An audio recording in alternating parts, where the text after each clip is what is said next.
I'm here. Oh, I'm here. I'm just enjoying this awesome music. You like the music?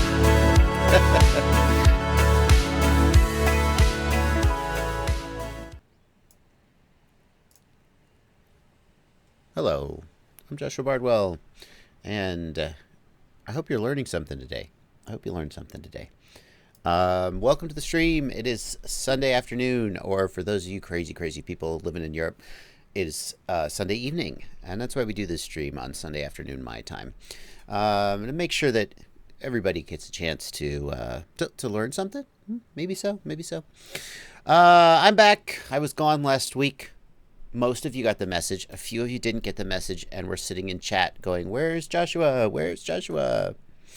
Sorry I left you guys hanging. I made the live stream event and I named it "There Will Be No Live Stream Today." But it didn't occur to me that, like, when YouTube pops up the notification, it just says Joshua's streaming, you know? So I think a lot of people, or a few people, not a lot, a few people missed the message. But here I am. I'm back. And we're going to do some Q, and we're going to do some A, some questions and answers. I'm going to answer as many of your questions as I can here in the chat. And in case you don't know what's going on here, here's what I got on my main screen. I got your chat right here. This is the normal YouTube chat. I'm going to be checking that out for questions. I got down here the super chats, and that's a way that you can bump your question out into a completely separate window. Just click this $sign to show your support. Throw a couple bucks at me, and I will definitely 100% make sure to get that question. Although I also take as many questions as I can here from the regular chat. I don't just serve people who are throwing money at me, of course. And over here on the left, hello, live stream chat channel on my Discord server. I do have a Discord server for my patrons. So if you want to sign up to be one of my patrons, there's a link in the video description, and one of the benefits you get is that you get to be on that Discord server, hang out. But here's the thing. I answer as many questions as I can for all over the place. So that's what we're going to do today. The first question, as always, is what am I drinking today? Today, Blue Moon again. I bought a case of Blue Moon at Costco. So now I have Blue Moon for months. Costco is a dangerous thing. I was sent to Costco to get a box of sausage a little while back, and I went around, I just grabbed, I was like, hey, I got a freezer. Let's not get one box. I just grabbed 6 boxes of sausage. And if you've never shopped at Costco, everything at Costco is about $10 or more. So these 6 boxes of sausage, I mean, it's a good value. It's a lot of sausage, but I just grabbed 6 boxes and then ended up spending $60 on sausage. And I came home with $60 worth of sausage to put in the freezer. And Issa was like, we don't eat that much sausage. And I was like, you sent me to Costco. This was your fault. So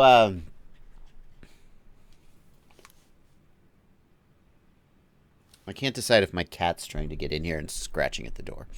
Hello, Tech Famous. Hello, Bubby FPV. Hello, Aero Max, Machu Picchu, Dust Devil, Pacific Northwest Pilots, PNP, Paul T, KTMJ. I definitely have a cat. Hold on. My cat is... Get out of here. Stop ruining my carpet. Get out of here. Go. Go. Get out. Go. Cats have no respect. No respect. Okay. So I'm going to start answering questions. That's it. I'm just going to start answering questions. And there are a lot of questions coming in about Betaflight 4.0. So Betaflight 4.0 has finally released. It's officially out. Yes, I will be making not just one video, but several videos about Betaflight 4.0. There are some crazy new features in it. I want to dig into them. I thought what we could do is we could start the live stream with just a brief overview of Betaflight 4.0 and its features. While everybody gets in here into the chat room. And what I always do when I want to know about something Betaflight is, I check out the releases page here on GitHub. and for every release, there are release notes. These are also actually in the configurator as well. And here are some of the major features of Betaflight 4.0 that are going to be exciting for folks who are doing that. One of the big features is unified targets. And this is actually not going to be so much directly visible to you as a user. What unified targets are going to do is make it possible for vendors to create their own targets for new flight controllers without the Betaflight devs being involved. A target, right now, it's just compiled in, and for every new flight controller that comes out, it's a lot of work for the Betaflight developers to have to maintain that target, or the manufacturer has to get on GitHub and create a pull request and so forth. Unified targets will mean that there's a lot less work for the Betaflight devs to maintain all these different flight controller targets, and that means they'll be able to spend more time working on features that actually directly benefit users. It also means that for board designers like me, I don't actually design flight controllers. I just look at a pinout diagram and go, can you put this pad here? But for the guys who actually create flight controllers, like my flight controller uses the CL Racing F4 target, and there are some things that are slightly different about my flight controller than the CL Racing F4, but in order to update the defaults in the target, we'd have to create a new target, and we just didn't feel like that was worth asking the developers to do. But that would mean that somebody like me could define custom defaults for the board. Computer noises. Is my audio slipping? Is my audio glitching? That's too bad if that's happening. I hope it's not too bad. Yeah. Oh, boy. I see it down there in the live stream window, too. Is it really as bad as it looks? Oh, boy. Oh, my computer sometimes XSplit glitches, and I'm sorry if it's happening right now because I don't know what the... It looks to me like the public view of the live stream is like blah, blah, blah, blah, blah, blah. All right, we're going to keep going. I'm worried that XSplit is going to glitch out on me. I don't know what the fix is other than to reboot my computer, but I kind of don't want to do that in the middle of a live stream. Okay, let's keep going. So Betaflight unified targets. That's cool, but that doesn't really affect you guys directly. Another one that is new is D-term management. The D-term is so difficult to tune perfectly because it helps with things like bounce back, but it also causes hot motors. And so there's D-min, which causes the D-term to be reduced when the quadcopter is flying smoothly, and then causes the D-term to be boosted at the times when it's needed. What it basically means is that you can raise the D-gain higher than you could without causing hot motors, because like if you think about it, when you are just flying straight and smooth, you don't need a really high D term. There's not a lot for it to do.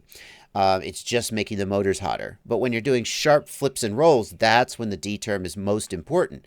So basically, Betaflight detects when you're flying smoothly and reduces the D gain, and detects when you're flying sharply and increases the D gain, and means that you can run a high D gain without getting hot motors. Very, very useful. If you've ever had a build where you needed more D gain to get sharp stops on flips and rolls, but you couldn't raise the D term because you had hot motors, Betaflight 4.0 has got stuff to help with that. The other big feature is dynamic gyro and D term filtering.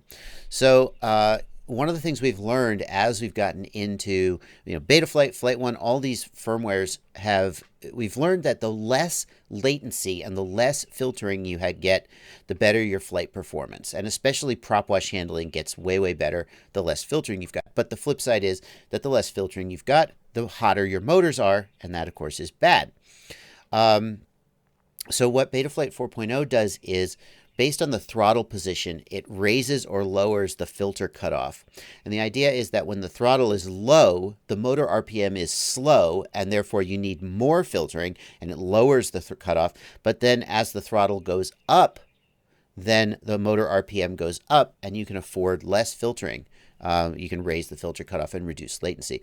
And that's especially useful because the times when latency is most important is in prop wash situations, and that's when you're doing sharp turns and your throttle's likely to be high there. So basically what it means is that you can sort of dynamically reduce your filtering at times when you need low latency and dynamically increase your filtering at times when you need it based on the stick position, the throttle position rather. So that is something. And then of course the last thing I'll mention before we get to the actual questions and answers, the last thing I'll mention is the RPM filter, which is an experimental feature in Betaflight 4.0 that gets RPM telemetry from the motors directly from the ESCs and adjusts the filters to match the motor RPM. This is something that I think it still has more work to be done on it. I think you still need an experimental build of BL Heli to make it work, but it has a lot of promise for making quads fly really well. So I am going to be talking about all of that more in depth on my channel starting this week. We got a live stream today is Sunday. We're going to do a live stream on Monday. That's my content for Sunday and Monday. And then starting on Tuesday or Wednesday, I'll begin with my Betaflight 4.0 content. And I hope to go in depth. I'm going to start with a feature overview for people who have not been keeping up with development, where we run through the features. And then for individual features, I'll be doing individual videos about those over the course of the next couple weeks. So, Von Zeck in the Discord wants to know, how accurate is the tree placement in Liftoff Bardwell's house? The tree placement is pretty close, but obviously they couldn't do every single tree and every single branch exactly right. It's pretty close, though. They did a pretty good job. Renegade FPV wants to know in the regular YouTube chat, do you need telemetry wired on your ESCs for the RPM filter to work? Renegade FPV, you do not. It uses a bidirectional D-shot where, because the normal ESC telemetry does report motor RPM, but it's too slow. It doesn't update frequently enough, and it has too high a latency for the filters to be useful. So they use something called bidirectional D-shot, which carries the RPM data only using the D-shot signal. And so I don't think you need regular telemetry for that to work. Let's see here. Am I smashing beers at 1 p.m.? Wouldn't say I'm smashing beers. But you know, it's a Sunday afternoon, right? Go to the football game and drink a beer with your friends. I think that's what normal Americans do. I don't know about football. I don't really follow football very much. I'm not smashing beers. Besides, this is the European stream. Europeans have a much more liberal attitude toward day drinking. Curtis Bangert says, with all due respect to my Betaflight brethren, the effect of noise on the gyro as a function of RPM is not deterministic. I'm sticking to dynamic filter. Yeah, Curtis, I agree that the dynamic filter is still necessary even when you have the RPM filter. Because at the end of the day, what I think you're saying is that you can't assume that because the motor RPM is at 350 hertz, that you will also have noise at 350 hertz.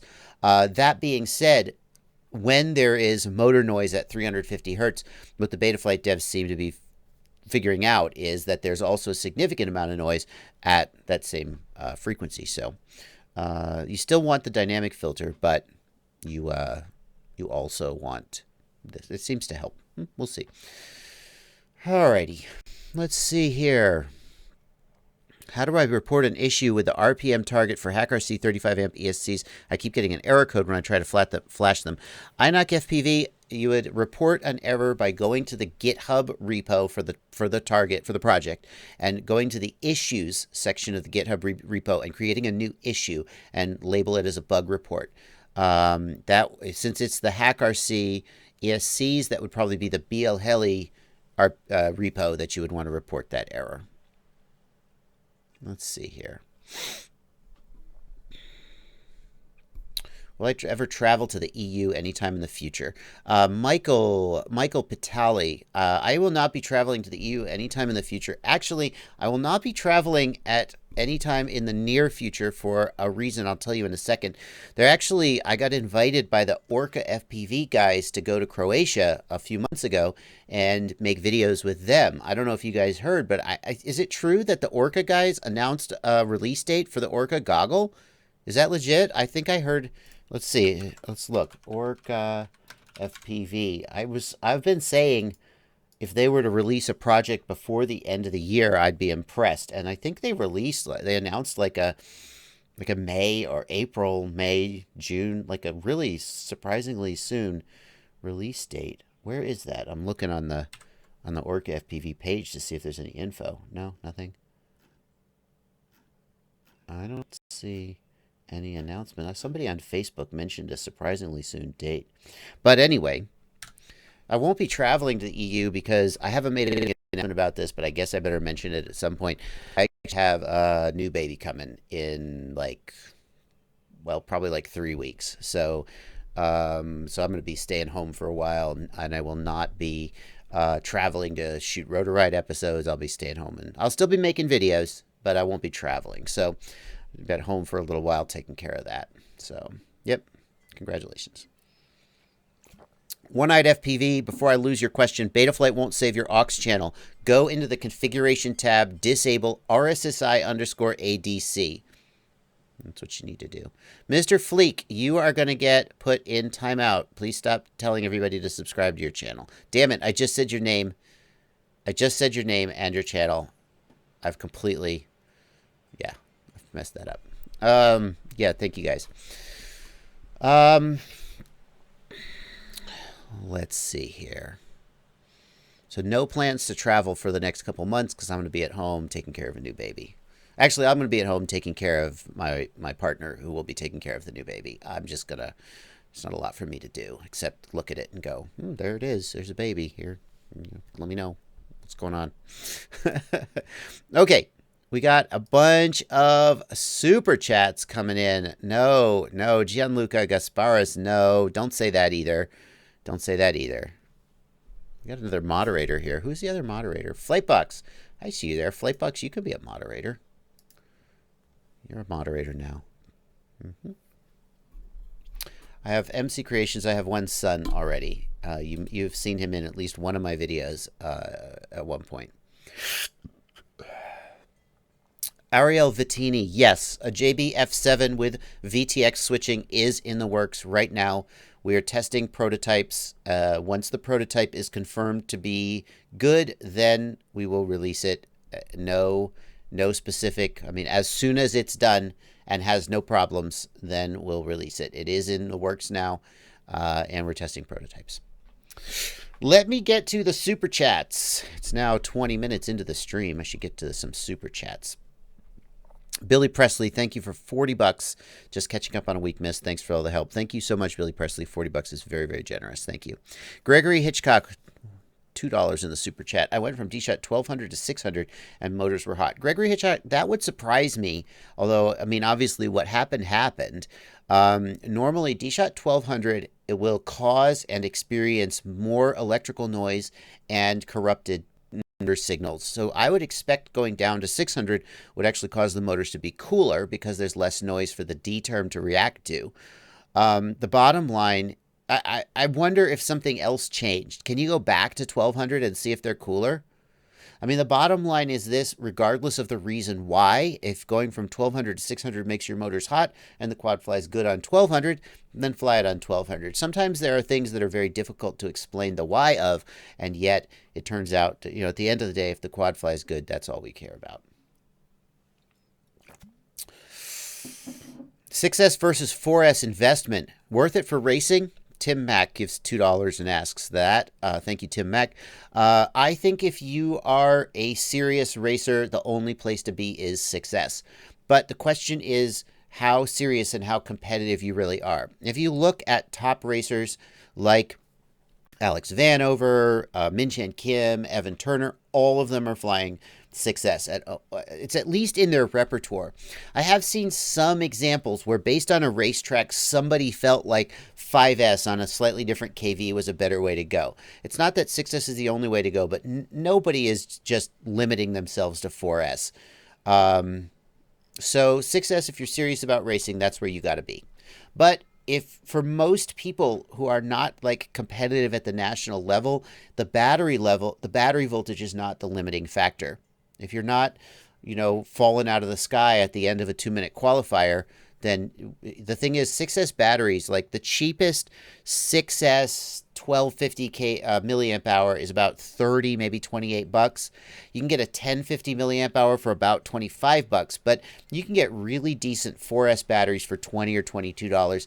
And as a racer, especially a beginner or intermediate level racer, you probably are going to get more value from those extra 4-cell packs than from a 6S pack that performs 15% better.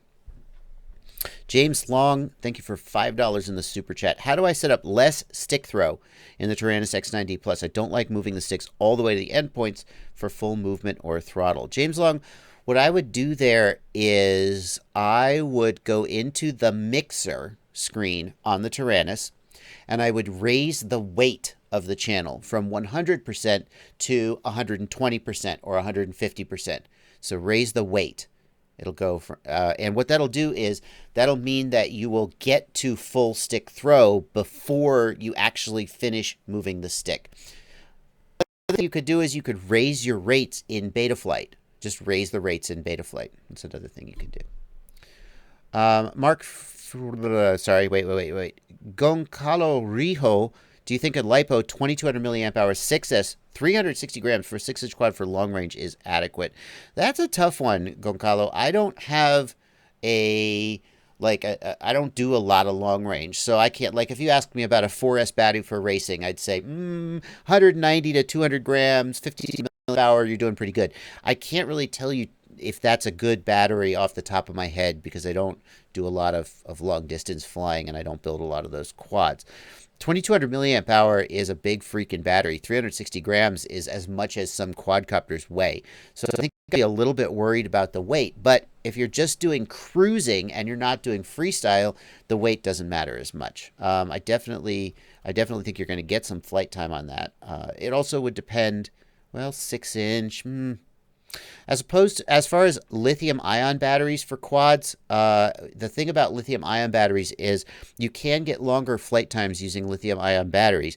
They can be discharged lower and they have a greater energy density. Some lithium-ion batteries, if you check the data sheet, can be discharged to 2.8 or even 2.5 volts.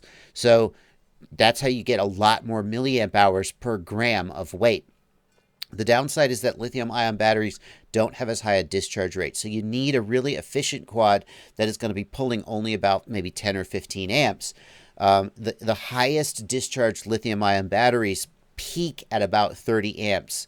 And that's really aggressive.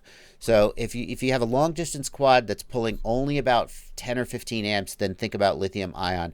But otherwise, you really need to be using LiPo. Mark Phillips, Mark Phillips, you're a patron, but you don't have access to post in the live chat. Mark, please check the hashtag patrons welcome channel on my Discord server. It has instructions for how to link up your Discord and your Patreon account. You have to go into Patreon and link it up to Discord, and that's how you get access. Okay, I'm caught up on the super chats. I'm going to go over to the Discord now and take a look at the Discord live chat and see if there are any questions there. Oh, yes, there are. Tumbleweed 30, is that 10 to 15 amps per motor? No, that's 10 to 15 amps total. That's about what a lithium-ion pack can handle, typically. I mean, maybe if you built it in parallel or something, you could get it to do more. But the individual cells, the high discharge cells, they're good for about 10 to 15 amps continuous and not much more. So that's the limitation. Broke Mechanic has a JB 4-in-1 ESC with motor soldered to it, but I haven't installed the flight controller. I plugged in battery and it doesn't tone. Does it need signal from the flight controller to tone? Broke Mechanic, the motors, the BL Heli should make the doo-doo-doot sound whenever the ESC gets power. It's the doo-doot. That's what comes from the flight controller. So if you have motors soldered and you plug in battery and you don't get doo-doo-doot, then something is not right. Von Zeck, what's the difference between PT1 and biquad filters? PT1 is lower latency and less filtering. Biquad is a sharper slope with more filtering but more latency. Biquad, I think PT1 is 3 dB per octave and biquad is 6 dB per octave. I'm not sure if that's right, so maybe I shouldn't say that. Anyway, biquad has basically like twice as much filtering is the answer. The other question some people are asking, I'm hearing a lot of this, is I just installed Betaflight 4.0. Should I don't do anything? Just leave it at the defaults For gosh sakes, leave it at the defaults. 4.0 is way different in so many ways. The filtering, the PID controller, so much is different than 3.5. So don't copy your settings to 4.0. Don't paste in your config dump willy-nilly. And don't assume, oh yeah, I need to change to biquad or PT1. Leave it at the defaults. The devs have worked really hard on it, and we have to start thinking about how to tune 4.0, and I'll be working on that. But for now, just leave it at the defaults. And if you want to know more, check out the Betaflight wiki, which has some tuning suggestions for 4.0. Where is Betaflight 4.0 tuning tips? Here we go. So here on the Betaflight wiki, Betaflight 4.0 tuning notes. I'm going to paste that down in the chat right there. And I'll paste it into the Discord.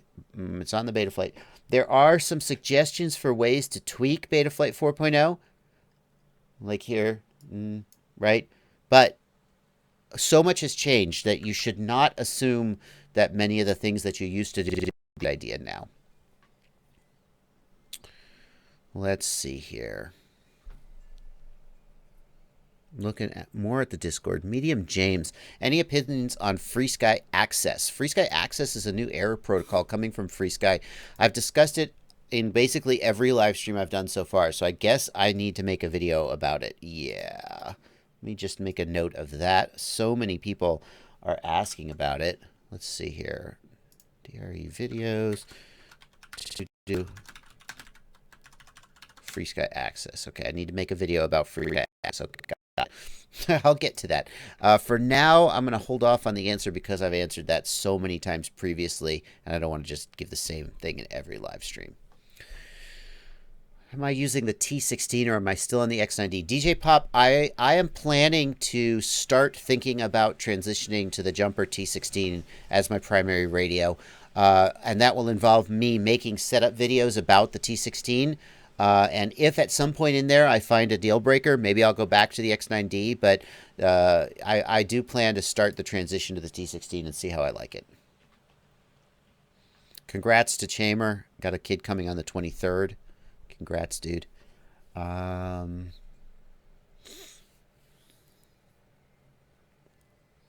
Let's see here. Okay, headed back to the regular Twitch chat. Headed back to the regular Twitch chat. What do we got here? And your Ravi wants to know how long my Flux Pen lasts. My Flux Pen, the tip is all torn up and useless before I run out of flux. That depends, though. After a crash, my OSD stopped showing my battery level and the cell average. Is this down to the flight controller? Yeah, FPV Jitsu. The bottom line FPV Jitsu is anytime you crash and then something stops working, it means that there was a hardware problem. Something done got broke. It's kind of obvious and kind of silly to have to say it, but if you think about it, sometimes people reach out to me and they say, I crashed and now something's wrong, and I'm trying to change my filters, or I'm trying to change my PIDs, and I'm like, no. The crash didn't change your filters or your PIDs. Something broke. Find out what broke. So most likely the voltage sense circuit on your flight controller broke, and there you go. Stefan Free Space videos about Betaflight 4.0 will start coming out this week on my channel. Let's see. What's going on with Rapid Fire being out of stock, asks Daniel Smith. Immersion RC has always, in my experience, had trouble with manufacturing enough stuff for the people who want to use it. So the Immersion RC Tramp will go through these long periods where they're just not shipping it, and it's out of stock everywhere, and then suddenly everybody has stock, and then suddenly they're out of stock again. So Rapid Fire, I mean, I guess the thing is, I know that Immersion RC has very high standards for quality control and manufacturing. So my guess is that they're not willing to just churn stuff off the line and compromise on quality, but it means that they can only make them so fast. So I think they're coming.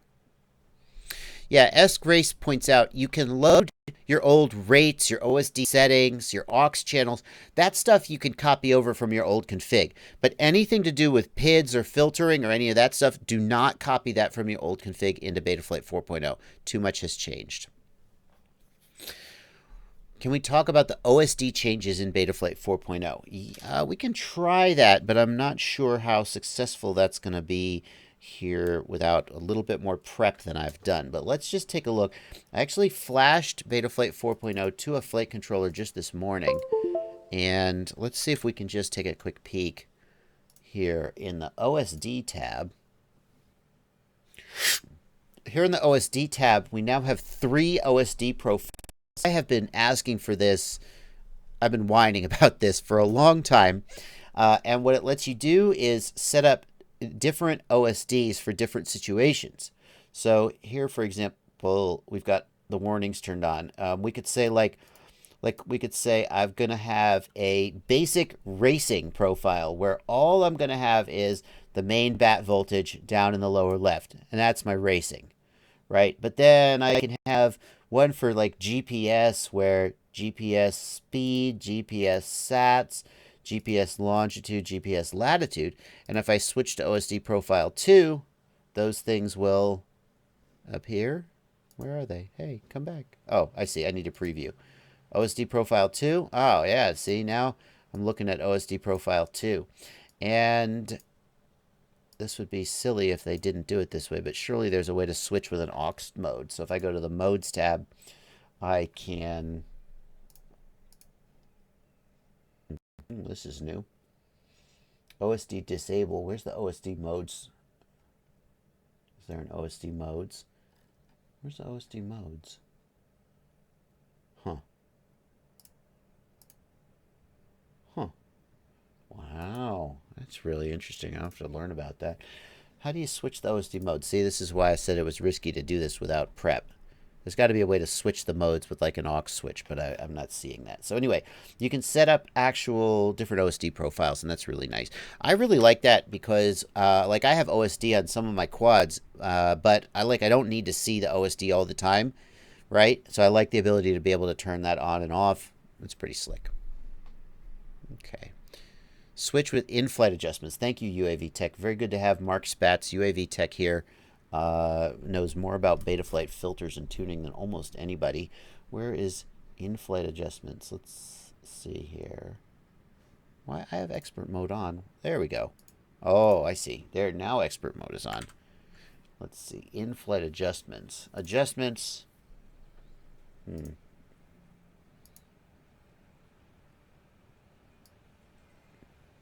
There we go. OSD profile selection. So you're going to use in-flight adjustments, not an aux mode. Yeah, that makes sense.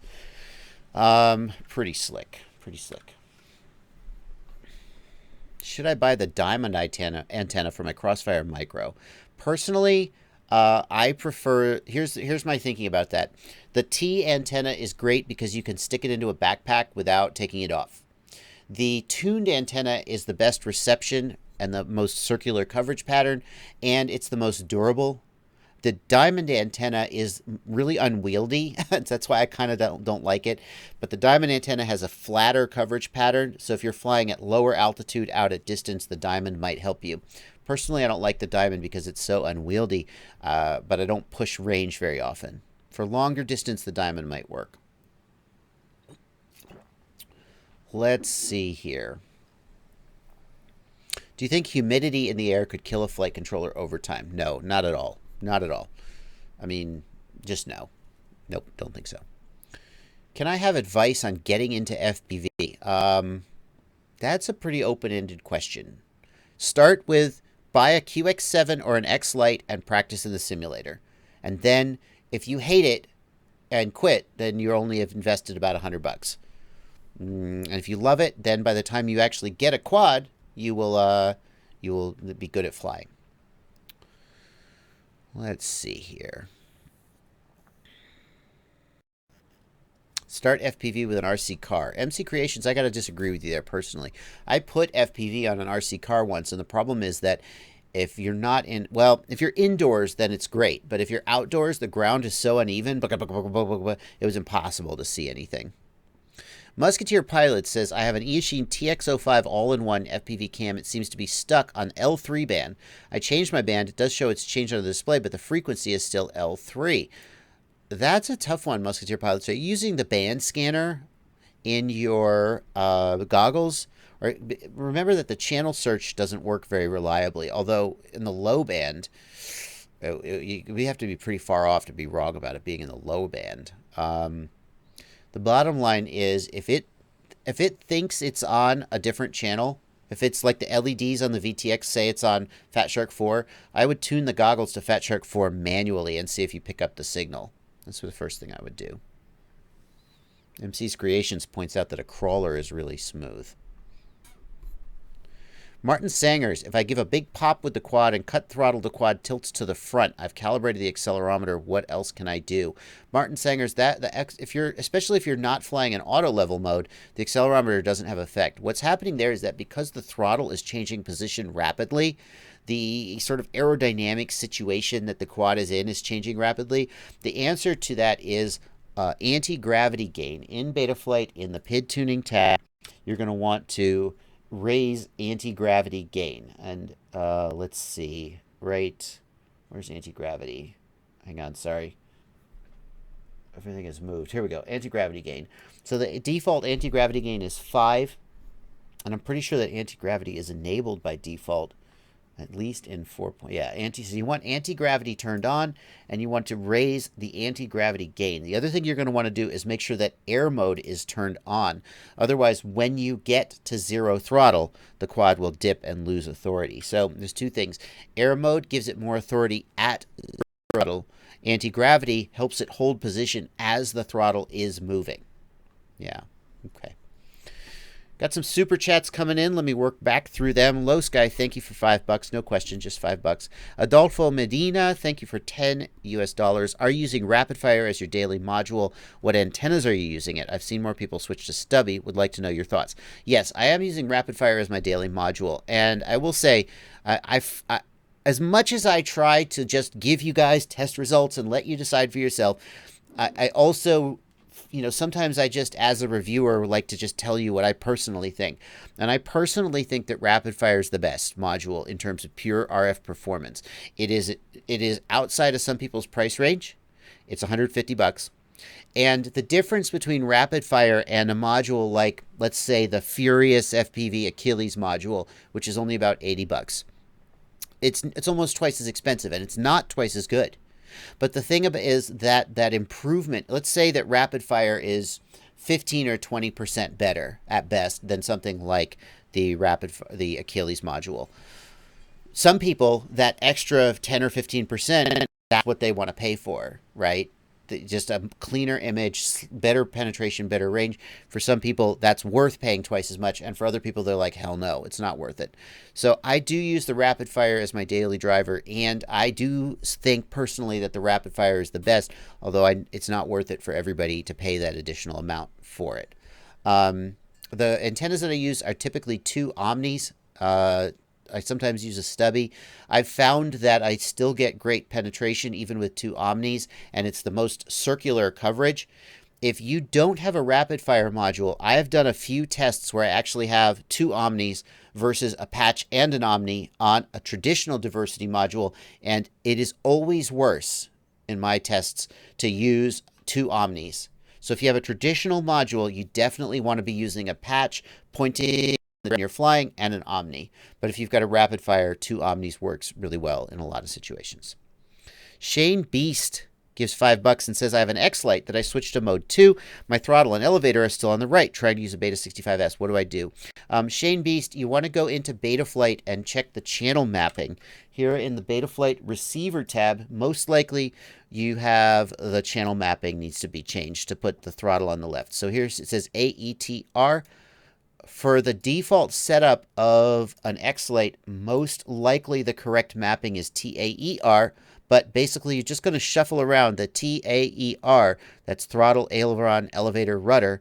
That's throttle, roll, pitch, and yaw.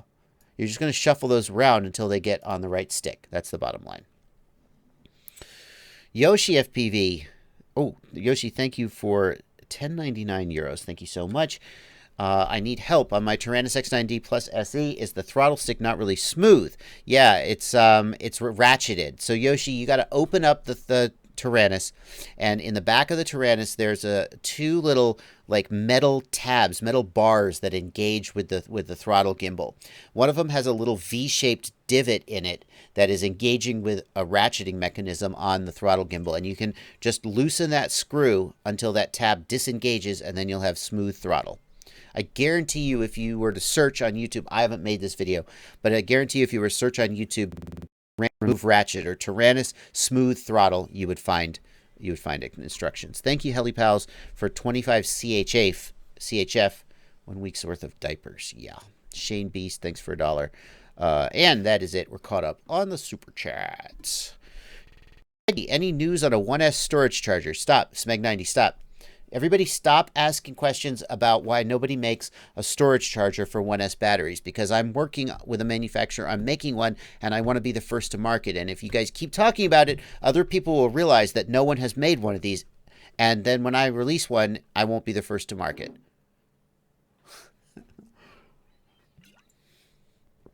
Broke Mechanic. Last time I flashed Beta 4.0, the D was in the upper 30s by default. Is that because of the new filtering? I had to lower it because the motors got hot and were making high-pitched chirping. Broke Mechanic, those are definitely signs of high D gain, and you did the right thing. The bottom line is, especially if you were flashing a nightly build, everything was up in the air and different. With Betaflight 4.0 and the new dynamic, the D cut function that lowers the D gain or lowers the D term when it's not needed, it is safer to raise the D gain. Also, the filtering has been completely tweaked. Basically, I recommend that everybody fly the defaults and see how they feel before they go tweaking them. And definitely go to the wiki and read the Betaflight 4.0 tuning guide. It is a new domain. Simon Saucy asks in the Discord, and Derek Koblenz asks in the regular YouTube chat about budget motors or $15 motors. And could I just remind you right here, fpvknowitall.com is my website, and on that website I gotta update the front page of the website. People think I don't update this website because I don't touch the front page. All of the work on the website goes into this shopping list, my Ultimate FPV shopping list, which has recommendations for all kinds of stuff, including motors. And you can see what I recommend for motors today. The cheapest motors I recommend are the Samguk series. They are not great motors, but they are like 10 bucks a pop. So if you just trash motors, then they are an okay choice. The 3B Hobby, I think, is a great intermediate motor. 3B Hobby training motor.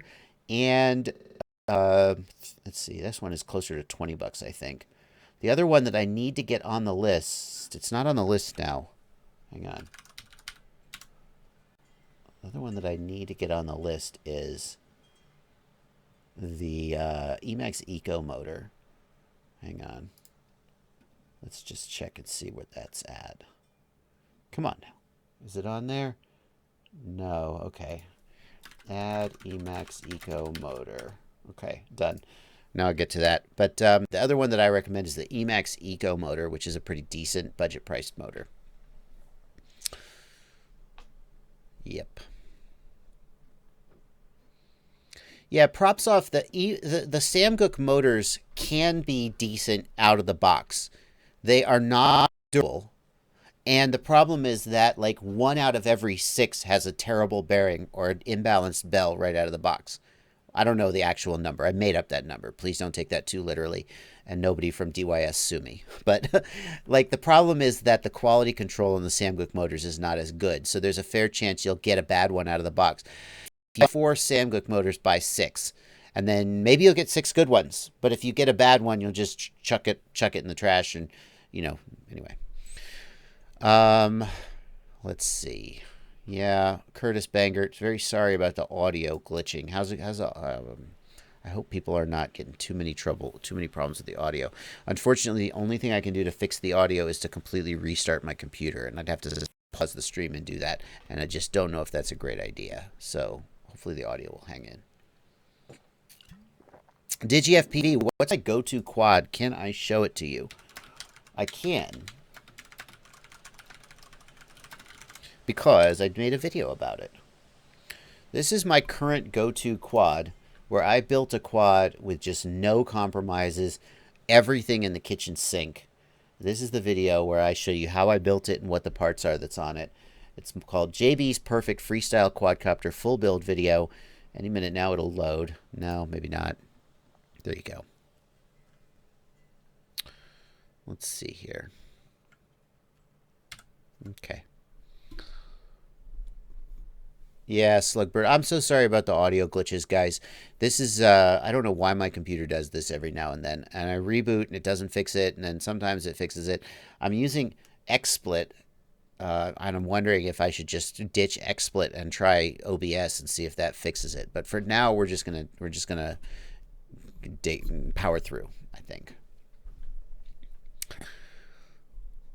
Marco Soic says, I have a TBS Unify and a real pit, and the problem is that it only turns on when I arm the quad, not when I flip the switch.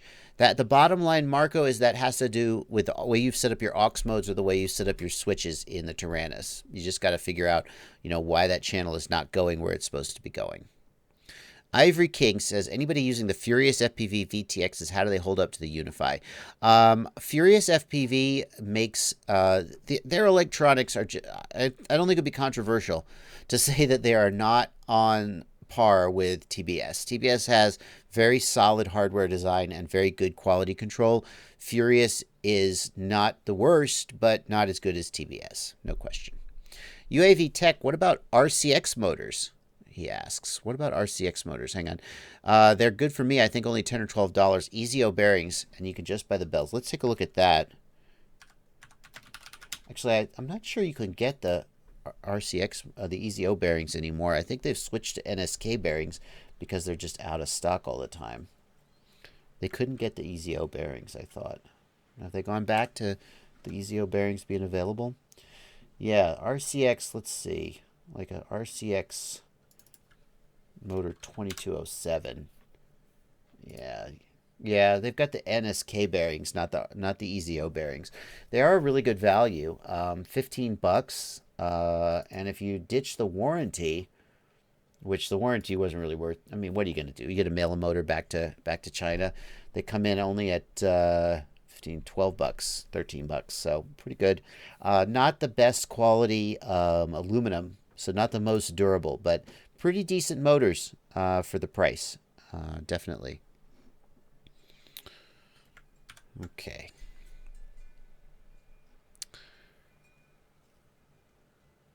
Let's see here. Dwayne Baxter, that's an interesting one. My cheater quad in Betaflight OSD, the voltage display shows the proper voltage till it gets low, then it goes to 14.5 volts and doesn't move until the quad falls from the sky with no power. That's pretty freaky, Dwayne. That's really a weird one. Like, I'm kind of at a loss there, but I would blame, I'm trying to blame your flight controller. The voltage sense circuit is messed up somehow, but how could it be messed up in exactly that way? That's so weird. I have no idea.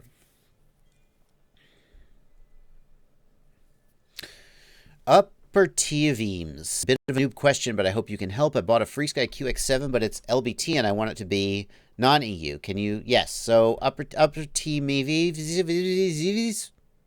Upper Tiaveems. I don't know what your name is. You can flash the FCC firmware to the radio, so you'll download the FCC firmware. You need the XJT module. That's the name of the module that's inside the QX7. You're going to go to the FreeSky page for the XJT module, and you're going to flash the non-EU firmware. But you will only do that if you actually don't live in the EU. Okay? Because if you live in the EU, then it is illegal for you to flash the non-EU firmware, even though there might be reasons why you would want to do that. Okay, I've done my due diligence, and now it's all on you. FPV Arborist. I can't get my Tyrannus to do controller for a sim. FPV Arborist, long press the menu key. That'll take you to radio setup. At the bottom of the radio setup screen, there's an USB mode option. Change that to ask. And then whenever you plug USB into your radio, a dialog box will pop up asking if you want mass storage or game controller. If you're going to play sim, select game controller or joystick. If you're going to do OpenTX Companion, then you're going to select mass storage. Yes, Alex Miskael, you can also flash FCC versus EU to the receivers. Yes, absolutely. You can change receivers and transmitters from EU to FCC or vice versa. Yes, Sir Sour, Beta 4 has fully released. DJ Pop, everybody's talking, saying yes, go to OBS. The problem is that I half suspect the issue is with my computer, not with XSplit. So it's a fair chance OBS would have the same problem. And I'm super freaking annoyed because I bought this computer specifically for streaming. And I'm not going to tell you how much it was, but suffice it to say, I splurged because I'm like, look, I'm going to be a streamer. I'm going to be a professional. I'm making videos. Spent a lot of money on this computer, and then it glitches every 30 seconds. So annoyed. So, anyway, that's not the point. Simon Saucy reminds me that the Emax Eco motors are constantly out of stock. Yeah, that's a problem with them. And that's a reason why some people end up on the Samguk motors, even though the Samguk are not the best quality. Random Moon FP gives $2 in the super chat and asks if the root cause in the Beast class Maiden has been identified. No, I have some suggestions for things to fix. One of the things that I've been told to fix is that I definitely do need a ground wire for the signal, and I need to twist the ground wire with the signal wire. So way back when I was doing the build and I was like, you don't need this. Well, I was wrong, and I have been duly reprimanded. There are various other things that could be causing it. I had one capacitor that actually came loose, and it might have come loose in the crash, but it might have come loose before the crash, unknown. I have a to-do list of things to fix on the Beast class before I put it up, and fingers crossed that it works. We don't know, though. It was not, by the way. Some people in the comments have said they think the motor mount came loose. That is definitely not the case. If you watch in frame-by-frame mode, you can see that the motor is in place until the arm hits the ground. It was hitting the ground that moved the motor, not the motor moving that caused it to crash. Billy Presley gives 5... Thank you, Billy Presley. On my Tiny Hawk, I have bad video reception, so I went to change the band and channel, and once I saved it, I get no video at all. Billy Presley, this is a thing that Emax video transmitters do that is super confusing. The first time it happened to me, it drove me crazy. Emax video transmitters, like on the Tiny Hawk or the Baby Hawk, they come locked, and they will not transmit on certain channels because you need a ham license to transmit on those channels. And what happens if you change to those channels is it doesn't just change back. It goes to the channel, and then it just doesn't transmit. So what you need to do is you need to unlock the video transmitter on your Tiny Hawk. Here's mine, just happens to be right nearby. But you do that by holding down the VTX button while you plug in, and keep holding it down. Both LEDs on the VTX will light, and it will be unlocked, and then it will work. Emax, if you're listening, if somebody tries to change to a locked channel, don't just go to the channel and not transmit. That's so confusing. Refuse to go to the channel. Stay on the old channel. That'll still be confusing, but it'll be less confusing. Chris White gives $2 and wants to know, what do I recommend for charging LiPos in the field? Chris White, the honest answer is take all the money you would spend on a field charging setup and just buy more LiPos. It's such a hassle field charging. You would almost, if you could buy 5 more LiPos as opposed to get a field charging pack, that's what I would recommend. But, okay, so you want to do field charging. I recommend like a 5S or 6S 5,000 or 10,000 milliamp hour LiPo. If you have like a cart, or if you're charging from the back of your car, a deep discharge, a deep cycle marine battery is fine. But the problem is that a nickel or lead battery is so heavy. Not a nickel. Automotive batteries are lead batteries. A lead battery is so heavy that it's just impossible to like lug a 90-pound battery over into the field. The other thing for field charging is just run your car and charge off your car. Don't charge off your car if the car's not running, because you'll suck your battery down. It actually is designed for starting the car, not for long discharge. You can't charge as many packs off your car battery as you think. But if you just idle the car and burn a half a gallon of gas, then you can charge off of that. But if you do that, don't just stick your stuff up under your hood, because then when your battery leaves there, it's going to burn up your car. So like get some jumper cables or something and use that and run off your car. That's what I think about. That's what I think about.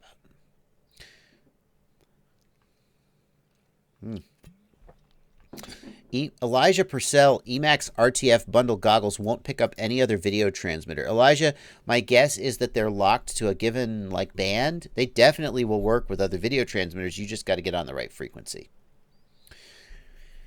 Yeah.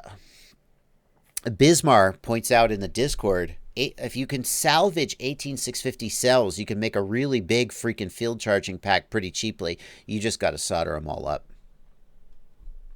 Simon Saucy wants to know about this ESC and motor combo. Let's take a look, Simon. Simon over in the Discord. Motor and ESC 20. Wait, where is it? He wants to know about this one. There we go. Go away. Let's see. RS2205 race-spec motor. Well, here's the thing, Simon. The RS2205 was an amazing motor in its day, but these days, 2205 is just too small. 2205 is just not where we're at in terms of motors and performance. I do not recommend buying a 2205 motor for a 5-inch quad today. So no, that is a great 2205 motor 2 years ago. It was. Let's see. Daniel Fisher asks, at the Betaflight 4.0 wiki tuning tips, there's a remark about ADC filter in OpenTX. There's the tip to switch this on or off depending on which gimbal you have. What does the ADC filter do? Daniel Fisher, the ADC filter in the Tyrannus filters, it's a low-pass filter on the output of the gimbal.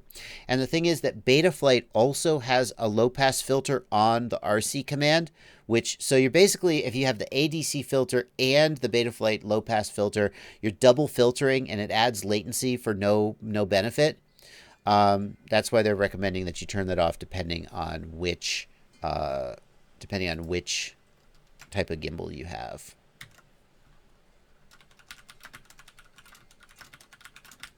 I'm making a note of a topic to answer. Tyler Popplewell wants to know, why can't I do full stick deflection in an inverted yaw spin? When I do it, it pulls itself into the ground quicker. Tyler, here's what's going on there. When you move the yaw stick, the motors spin up and spin down. Two of the motors spin up, two of them spin down in order to cause the yaw to happen. The quadcopter stays flat because that balances itself out. The two diagonal motors spin up, two other diagonal motors spin down, and that results in a net. Well, it should result in a no net change in thrust. But what actually happens is that because those two of the motors spin up, it actually pulls you to the ground faster because the motors that spin down can only spin down so fast. So that's the answer there.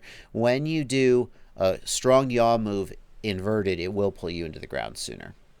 MC's Creations, go ahead, get some lunch, dude. We'll keep going without you. Mark, my flight controller and ESC from race day quads, it always shows 0 volts, and Betaflight doesn't show any volt. Freemark, make sure that in the power and battery tab, the voltage sensor is set to. It should be set to internal ADC. If that isn't working, then you may have a problem. You may try setting it to ESC sensor if ESC telemetry is set up, but you may need to reach out to customer support, Mark, from Race Day Quads, and you may just have a bum flight controller, and if so, they will take care of you.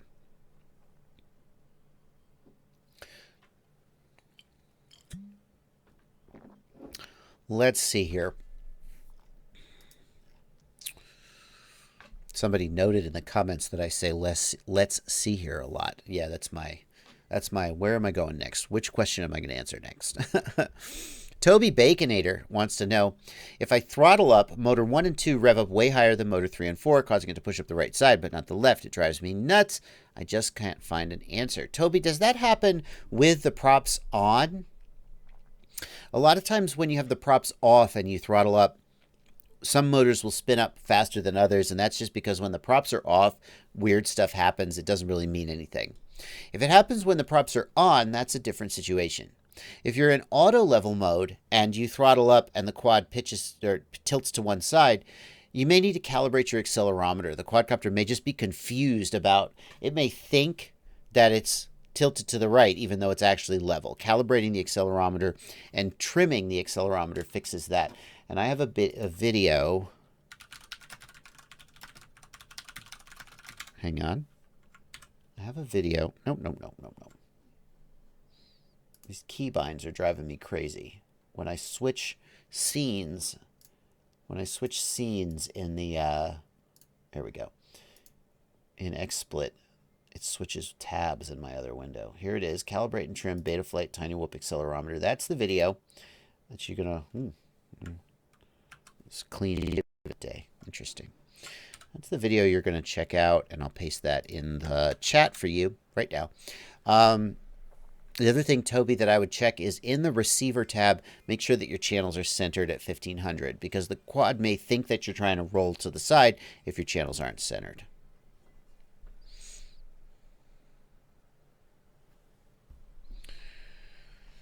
Let's see. Yeah, Toby, if you want to rule that out, just put it into acro mode, turn off auto level. And then if that fixes it, then you know it's an accelerometer problem. Let's see. CTK wants to know in the Discord, any good ideas for recording flight video without a split cam? Any device you recommend besides Doc King? I do. I will make a recommendation for you. Hold on. Let me see. Where is...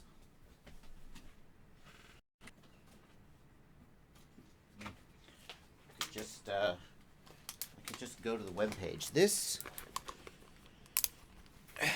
is what I use for when I need to record video and I want to be sure that it's good. This is the Lumineer DX600 DVR. Let me pull up the product page for that.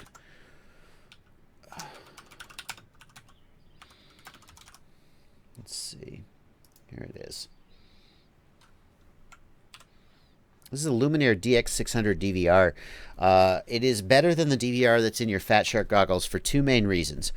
One is that when there's video glitches, it does not go out of sync. It stays in sync, which means if you're trying to sync up like GoPro and DVR, it's easy to keep them in sync. The other thing that this does is it has a microphone built in, and it will record your local audio on top of the DVR, which again means that if you're talking or anything while you're flying, it will record that.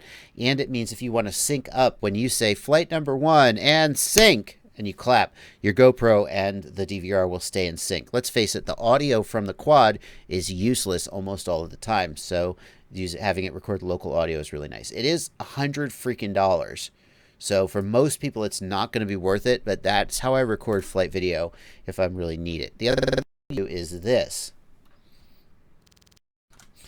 I have another quad that I built for camera testing that uses the HMDVR. This is an onboard DVR, and you can save a little bit of weight and size by actually just breaking it out of this plastic cover. It gets pretty small. It'll fit into your flight control stack, and it can actually record DVR on board. It's standard definition DVR, but it's not a split cam.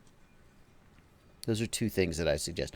You can use the HMDVR as a ground station DVR, but the thing is, the quality is not that much better than the Fat Shark, and it does go out of sync if you glitch, so that's why I prefer the Lumineer for ground recordings. Let's see here. Shea Music, thank you for $2. Best motor size for freestyle and some racing. I like 2207 as an all-around 5-inch motor size, so I would say 2207. DJ Pop points out the FXT DVR. That's a good question. The FXT DVR is pretty slick. I haven't done extensive testing on it, but I will point it out. On paper, it is pretty good. Any minute now, it will load up. It has Wi-Fi, so you can actually read from it with Wi-Fi. And it does 60 FPS, 720p recording. The big thing about this one that bugs me, they sent me one of these to test, and one of the big problems with it, it doesn't have a built-in battery. So you have to, this would be fantastic if it had a built-in battery and that was all you needed, you just clip it to your bed. But then you got a freaking Fat Shark battery hanging off of it, and that's freaking annoying. So that's unfortunate. I told them to make a bigger one with a built-in battery. That would be super cool. But as far as video quality goes, 720p recording, 60 FPS. I think it's the only 60 FPS DVR. Yeah, so It's something to think about. It doesn't have a built-in microphone either, though. I really like the Lumineer DVR because it has a built-in microphone. This thing is half the price, though, and not everybody is going to need that microphone.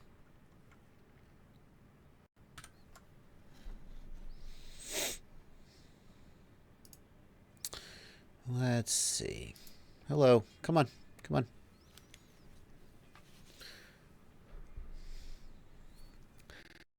Hakan Shabazz asks, any tips for me? I know I should work out more and practice more. Thanks so much for a long video series. You put a lot of effort into it. Oh, I see. I've been watching your freerider videos, and on the 18th video now, I've been struggling to keep my altitude out flips. Hakan, it's just a matter of practice and stick time. When you say, I know I should work out more and practice more, man, don't think of it that way. Like, FPV is so fun. I mean, I would hope that you would be just thrilled and excited. It's not like you're having to do push-ups or run laps, right? It's just, you're just playing a freaking video game. So just practice, just get stick time. Some people, it takes more stick time than others, but at the end of the day, stick time is the way to get better. If you're losing altitude after flips, you may need to raise the throttle sooner, you know, but as you fly, you will get better. Let's see here. Thoughts on the SP Racing H7? Yeah, let's talk about that. Hang on. Come on, computer. Come on, computer. What's wrong with you? What's wrong with you? Look, you're at 16% CPU utilization. There's no reason for this computer to be locking up or glitching. 16%. Give me a break. Give me a break. Okay, anyway. What was I going to... Oh, yeah. How do the pro streamers do it?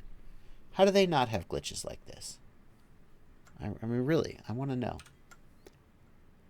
SP Racing H7. What? Why are we in Amazon? No. This is the new flight controller from Dominic Clifton, Mr. Clean Flight. The SP Racing H7 Extreme. And the big thing about this flight controller is that it has an H7 processor on it. And in case you didn't know this, H7 is the next one after F7. Yes, it's a little confusing. They go F1, F3, F4, F7, H7. Okay, that makes no sense at all. H7 is more than twice as fast as an F7. Oh, there we go. There's the right window. It's more than twice as fast as an F7, and that's pretty cool. Although, I have to say, F7s aren't really maxed out. So... maybe someday this extra processing speed will come into play, but for now it's basically future-proofing. The other thing the SP Racing H7 has is 45-degree sensor fusion gyros. And basically sensor fusion means that you have additional filtering sort of built into the gyro without any additional, math being, well, there is some math being done in the processor, but it's basically like free filtering with no latency, and that's pretty exciting. It has a whole bunch of other features. One of the coolest things the SP Racing H7 can do is it can load firmware from an SD card. Yes, wow. So have you ever been frustrated by the DFU and the drivers and your computers being stupid? You could just put the firmware on the SD card and flash it directly from the SD card. And that's the kind of thing, like this is 60 euros for this thing, so it's a little expensive. And some of the things it does, I'm like, yeah, that's cool, but who cares? Like the H7 processor, you don't need that today. But I really dig the fact that Dominic Clifton is still out there trying to think of new, exciting things to do and making innovative products that can do unique things. So that's the SP Racing H7. It's only available in Europe right now. It should be available in US retailers soon, and it's pretty cool. It's pretty cool. Nicholas Jurgsen gives DKK Kroners. I love Kroners just because the name excites me. 50 kroners. Thanks for your help with GPS rescue and RPM filter settings. Thank you, Nicholas. Tech for You. Thank you for $10. Will the Jumper T16 control the TBS Crossfire Micro TX through the radio interface? I mean, surely it must, right? Tech for You. Let's find out. Let's try it. Hang on. So, here's what I got to do. Get out of there.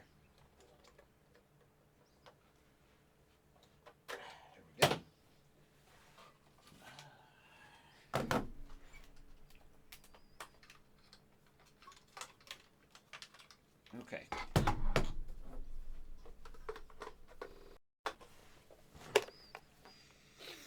All right, Crossfire is in the jumper T16. We will now turn on the jumper T16. Welcome to jumper TX. Oh, thank you so much. Throttle warning. Okay, so then let's see. I'm going to do system, SD card, Crossfire, crossfire.lua, execute.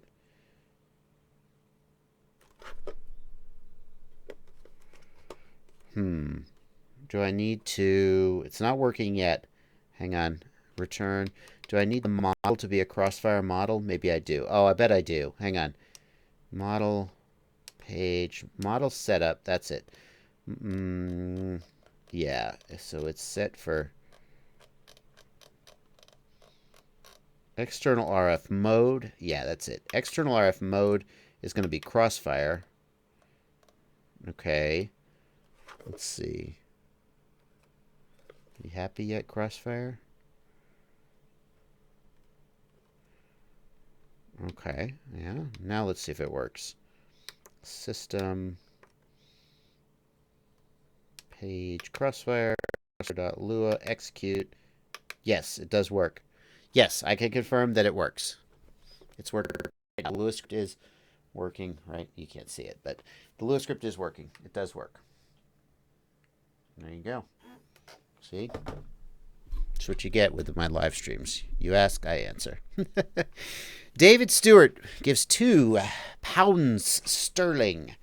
Can I use 35 amp ESCs for 1406 motors? David, you could use 35 amp ESCs for any 5-inch quad for sure. Very few. Here's the thing. What battery are you going to use with a typical 5-inch quad or your 1406 motors? 35 amps times 4, right? What is that? 35 times 4, 140 amps. Yeah, that's right. Is your battery going to be putting out 140 or more amps very often, continuously? Maybe. Probably not, though. What are you going to be using with those 1406 motors? 1,000 milliamp hour battery? Right? 800 milliamp hours? Your battery is the limiting factor here. 35 amp ESCs are fine for, are overkill for almost every 5-inch build because, so let's see a motor that pulls 40 amps on the bench. Well, it's going to pull maybe 30 or 35 amps in the air at most. But how often are you going to be at full throttle?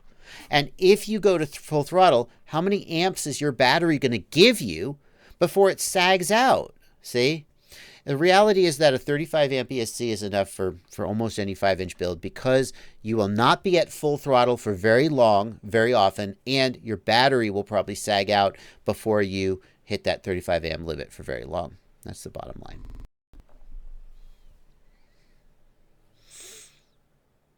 Matt Bowers, thanks for $2 asking about the SP Racing SH7. C. Joe asks, can I use your ESC for a 7-inch build? The JB ESC won't boot. Yeah, you can use my ESC for any build. If it won't boot, then that's a bigger problem. I mean, we'd have to troubleshoot that. I would want to be looking, C. Joe, to see if the ESC makes the startup tones. And if it won't make the startup tones, then it either doesn't have power or it's just dead. Vindicta in the Discord asks, what do you think about the Runcam Split 2 versus the Caddx Turtles 2? I don't have a GoPro, so for a secondary quad would be nice. I have been using the Caddx Turtle in several micro builds and liking it. I only had the Runcam Split 2 on one build. I had some issues with durability on it. They may have fixed those issues, but I haven't actually tested a Runcam Split 2 recently. I think I would lean towards the Caddx Turtle these days just because I personally have had good experience with it. That doesn't mean the Split 2 is bad. I know I can speak for the Caddx and have had good results with it.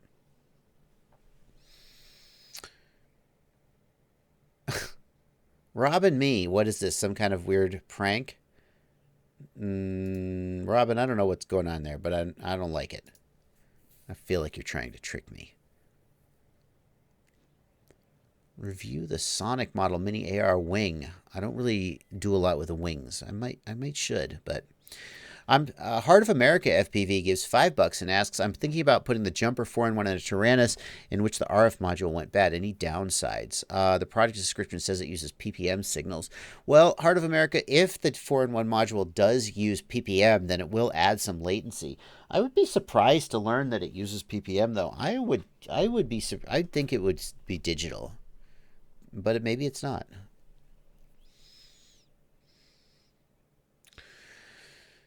David Lisowski, not joking, just flashed 4.0 15 minutes ago, armed my quad, it bounced and flipped in my dorm room and my ESC reset. Any reason why this would happen? Yes, David Lisowski, your motor direction is wrong, your board alignment is wrong, etc. Please check out my video, Betaflight Won't Arm, Runaway.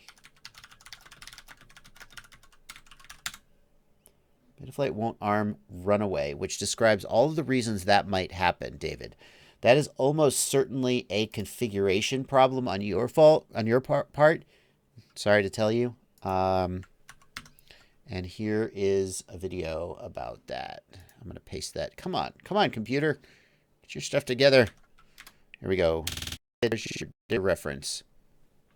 It's not the motor idle. It's that various things are wrong in your configuration, most likely. Let's see. Vanadio in the Discord. And by the way, I keep forgetting to mention this. A few people have asked for an invite to the Discord. In general, the Discord is just for patrons. So if you want an invite to the Discord, join my Patreon. Minimum amount is $2 a month. If you can afford $2 a month, you can be on my Patreon. There are a few people who have gotten the invite without being patrons, and I don't kick them off, but they're locked out on most of the channels. So if you want to join the Discord, link to my Patreon's down in the video description. You can definitely check that out. Vanadio asks, hi Joshua, when I plug the Copus 2, as soon as the ESC and flight controller do their startup beeps, it emits 3 longish beeps. What does it mean? That would be the gyro calibration. So a Betaflight quad, when you plug it in, will typically go doo-doo-doot, doo-doot. That's the ESC initializing. And then after it sits still for a minute, it will go doot-doot-doot. That's the gyro calibration. So that's all normal. Toby Sexton wants to know, what do I think about the Foxeer Box 2 as a session replacement? I haven't personally tested a Foxeer Box 2 yet. I have a request in to get one as soon as they're available to the public. But from what I've seen on like Oscar Leong and Albert Kim, it looks really promising. Jay Larson suggests I ask Bachgrinder how he does his live streams. They're flawless. Yeah. That's a good question. Maybe he uses OBS.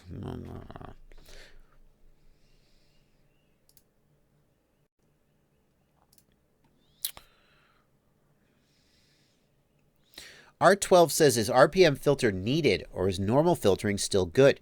Normal filtering is still great. RPM filtering has the potential to improve things, but I mean, the first time I flew Betaflight 4.0, all it had was the dynamic gyro and the dynamic D-term filter, and I was so impressed with it. So, yeah, normal filtering is still good.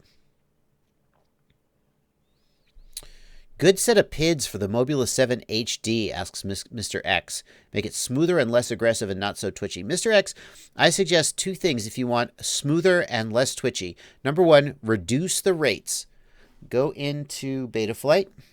Hang on. Go into the PID tuning tab, and basically, I think I would try just taking down the RC rate. However, you can also reduce the S rate, the super rate. I say the RC rate because it will make the whole stick, pardon me, sorry guys. It'll make the whole stick travel less aggressive. The other thing you can do is you can increase the feed forward value, which will decrease the feed forward value. Take it way down to like 10 or 15, lower feed forward, and that'll make the stick feel smoother. Those are 2 things you can do. Nathan Cooley, have I seen and used the Jumper T8SG V2 Plus? Yeah, Nathan, but that uses the deviation firmware, and I'm not a big fan of the deviation firmware. I mean, deviation is cool, but personally, I like OpenTX. Yep. Yeah, David Stewart, your 35 amp ESCs for a 3-inch quad, totally fine. You're going to be fine. Bismar, Thank you, Bismar, for your help with Betaflight 4.0. Bismar is the username of a guy on my Discord who is, I don't know if you're a developer, Bismar, or just really in on the development process, but has been super helpful helping me understand and learn about many Betaflight 4.0 features. And what Bismar is showing us here is the effect of turning off the ADC in the Tyrannus. What are we seeing here? We're seeing these, I think what you're showing me is these jumps, these spikes here are the result of having the ADC on or off. I don't know. Let's see. No. Come back. Where are we? Orange is RC rates, blue is feed forward with motors at the bottom. Yeah, so we see the feed forward jumping here and the motors spiking. Whereas when you turn the ADC off, it gets rid of the spikes. Yeah. So these motor spikes are caused by jumps in RC command that then cause feed forward to jump. Whereas it smooths out by turning off the ADC filter. Yeah, there you go. How about that? Let's see here. Deviation, a fork of OpenTX. I don't know about. Maybe it's a fork, but it runs. It's really different. Yeah.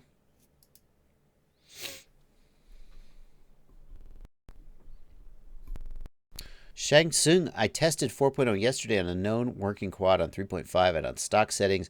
It felt horrible. I just went back to 3.5. They sure have changed a lot about 4.0. If we look at things like the default PIDs in 4.0, for example, like there's a really high eye gain on yaw. Just they've really changed a lot in order to get the quad to feel a little different. What I would suggest is that if you go to the Betaflight Wiki 4.0 tuning page, Shang Tsung, if you go, see, look, what is my computer doing? Want to see how long it took that page to load? This makes no freaking sense. If you go to, maybe it's my, what virus scanner am I running? It's my virus scanner. That's it. I don't know. If you go to the Betaflight 4.0 tuning page, they have some suggestions for, like, here's a freestyle setup with a goal of smoothness. Maybe you could try changing and putting in some of these things to see if you like the feel better. Or, you know, frankly, if you like 3.5 better, just fly it. But there are a lot of differences in the way that Betaflight feels and flies, and some people may not like it, may need to tweak it to get it back where it was.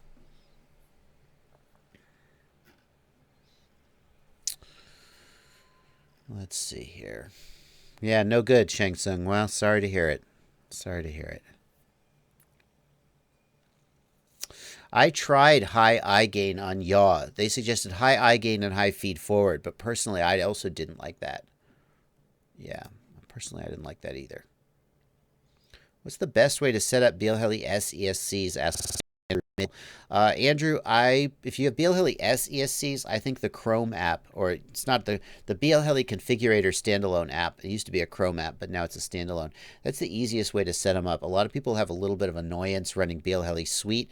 Personally, I use Bielheli Suite, but I'm used to it.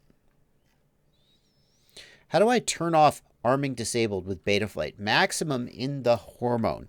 I suggest that you check out my playlist, Betaflight Won't Arm, and I'm going to link you to video number 1, which goes through all of the reasons why Betaflight might not arm and how to tell which of those is applying to you. However, if you're plugged into the configurator, the number one reason why Betaflight might not be arming is this. You need to go to the Motors tab, and you need to check this box. I understand the risks the propellers are removed. When you're plugged into the configurator, it will not let you arm the quad because you're plugged into the configurator. But if you check this box, it disables that protection. That's the answer. Probably. Indonesia, Australia wants to know the biggest motor that a 5 amp ESC could run. In this case, the Mobula ESC. The thing is that the amps that the motor pulls will depend on the prop and the weight of the quad. So without knowing the props and the weight of the quad, it's hard to judge. That's going to be trickier. There's no single answer for the biggest, and the kV of the motor is going to matter. There's too many variables there to answer that question, I'm afraid. Let's see here. Nuovo says he just got a Luminaire Lux F7. When he plugs it into Betaflight, it sometimes shows that yaw is turning, even if it isn't. Sometimes it doesn't. Well, Nuovo, I would try to fly the quad and see if it flies okay. Sometimes you do get a little bit of yaw drift in the setup tab, but if you take off and it also turns, then it may be that you've got a problem with the gyro. It's possible.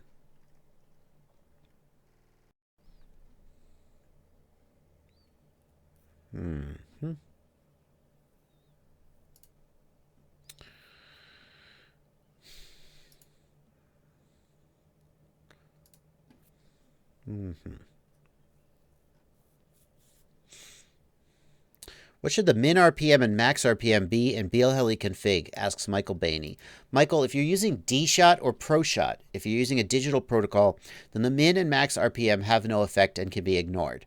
If you are using multi-shot, one-shot, or any other analog protocol, then you should run the ESC calibration. And what the ESC calibration, in case nobody remembers that, you go to the motors tab, you raise the master slider to full, you plug in the battery. Your props need to be off for this part just in case anything bad happens. You plug in the battery with the motors tab all the way at full, then the ESCs go do-do-doot, do-do-do, do-do-do, do-do-doot, and then you lower the throttle and they go do-do-do, do-do-do, do-do-doot. It's my impression of an ESC. And then you calibrate the ESC and it automatically sets the min and max RPM. You should almost never be setting that value by hand. You're a real knowledgeable guy like Ryan Harrell, and you can anticipate what the value probably will be. Steve Maslich points out that yaw drift can also be caused by using integrated yaw without absolute control enabled. Steve, I hope that's not the default to fix that. Best Betaflight alternative, asks Chris Workman. Not even touch that question. Whichever one you like. All good. Just pick one. It's not the default. Good, good, good. Kahuna, XXX Kahuna. I have a 3-position switch acting like a 2-position switch. How do I get to show 3 positions on Betaflight? Kahuna, here's the thing that usually causes that. When you set up the switch in the X-Lite, there's a parameter called source, SRC, and that is what you set to the switch. So that if it's switch SA, the source will be SA. There's another parameter called switch. Many people mistakenly set the switch parameter to also be like switch SA. The switch parameter is not normally used. The switch parameter is used to make the mix depend on another switch. When you set the switch parameter and the source parameter to the same value, it means that the switch will turn off, the mix will turn off when the switch is in one position, and it makes the switch act like a 2-position switch. So I'm going to guess that what you did is you set the switch parameter to be equal to the switch value that you're trying to build the mix on. What you need to do is make sure the switch parameter is not set and only the source parameter is set to SA. Okay. Tomas Kaptas, any idea why ESC current sensing doesn't work with 4.0? Tomas, there's no reason why ESC current sensing wouldn't work with 4.0, so I'm going to guess it's a configuration issue.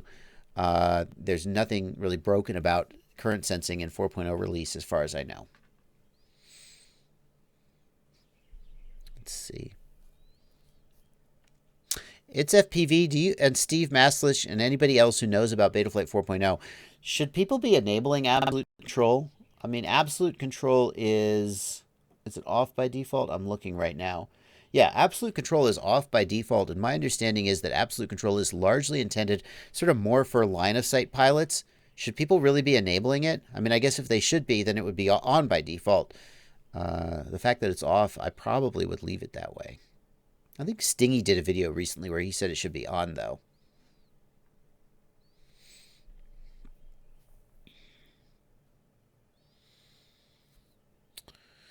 Don't enable unless you are familiar with retuning. Yeah, I agree. Okay. Thank you, MC Creations, for $10 R. reais. Is that Brazilian reais? Reais? Robert Myers gives $10 and says turtle mode burned 2 ESCs. Test with no props upside down on rug. Activated arm and mode switch. Moved the roll stick. 2 ESCs burned. Well, it wasn't that you jammed a prop, so that's good. Turtle mode by itself should not burn ESCs. All it's doing is spinning the motors the other direction. There's absolutely no reason why that should be an issue. Jim Fan 32-bit ESC. Robert, I don't know the answer, but I probably wouldn't buy those ESCs again. I'm not trying to blame those ESCs specifically, but if 2 of them spontaneously burned when you reversed and no props, I mean, either you soldered them up wrong or made some mistake, or they just were defective. But either way, I probably would just buy different ESCs, just in case. Let's see. Racer Start ESC. Yeah, those would definitely pop. Aha, Kiss ESC. Now we get everybody listing ESCs that they think spontaneously light on fire.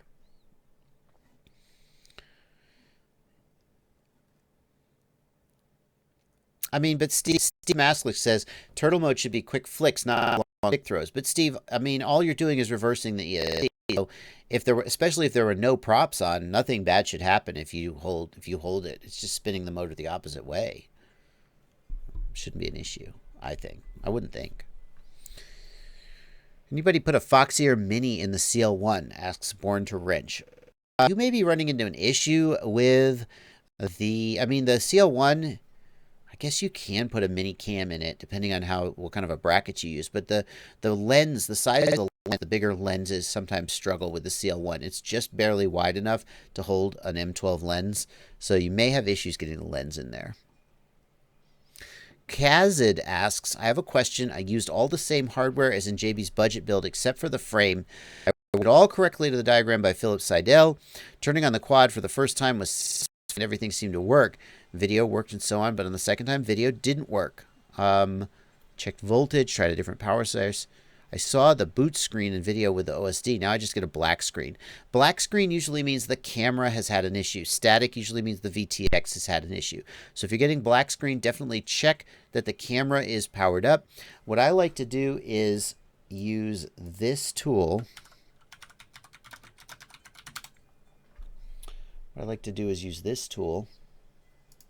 Hang on. Do I have a video about it?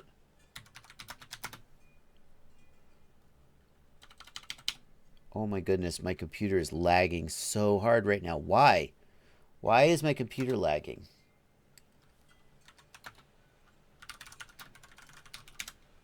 There's no reason for it. There's no freaking reason for it. Seriously. Somebody tell me the answer. What is happening? Look. Somebody tell me the answer. 1% disk, 10% GPU, 34% CPU. There's absolutely no freaking reason to be lagging here. For real. Maybe that's it. Maybe it's too many Chrome windows. The F. I'm just going to start killing things until my computer stops lagging. Somebody help me. Okay. Here's what I'm looking for.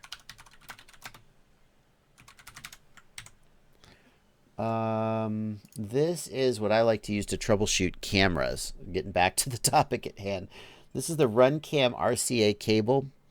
And you can get it from GetFPV.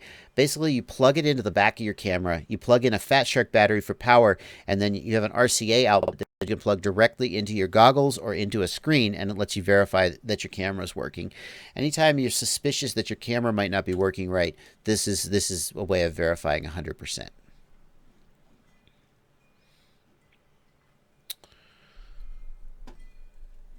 Let's see. Get rid of Discord, Michael Bainey says. Get rid of... No. Is it Discord? What's my total RAM? Nah, I have plenty of memory. Let's just double check my memory here. Hang on. Let's do this as a group. Memory. Haha. Nah, I'm good for memory. 9 out of 32 gig. You think it's Discord? Discord? I think... I'm suspicious he might be right. I'm going to kill Discord. I'll be back, Discord. But I can easier kill Discord than kill the whole stream. I'll be back. Oh no, all my patrons are gone. What will I do? Okay, now that they're gone, let me tell you how I really feel about the Discord server. Okay, let's see if it stops glitching now that I killed Discord. Okay? Zodiac, I actually dropped the bitrate to try to fix this. I'm streaming at 4 megabits per second right now. I used to stream at 4.5. Yeah. Skype? All right, let's kill Discord. Let's see if that fixes it. You guys in the stream, Mr. Tux, it's a USB microphone, but that's not the issue, I don't think. Still doing it? Still doing it? Okay, hang on. We're going to kill, let's see what else we can kill. Let's kill Skype. Skype, go away, Skype. You're dead. Get out of here. Why can't I just, no, quit Skype. No. What's with, when did programs stop letting you quit? I want to actually kill the, I don't want to close the window. I want to, no. I want you to go away forever. Control Alt Delete. Let's see. Oh my goodness. Yeah, because I should have to go into Task Manager to quit Skype. Yeah, that makes a lot of sense. There you go. End task. Skype, dead. No more Skype. All right, let's see if that fixes it. I can't kill Chrome, guys. Chrome is, I'm using Chrome to actually do the live stream. Okay. All right, anyway, moving on. But Discord didn't do it, right? Okay, I'm going to start Discord again. I'll be back. Okay, Discord's back. What was I doing? Oh, yeah.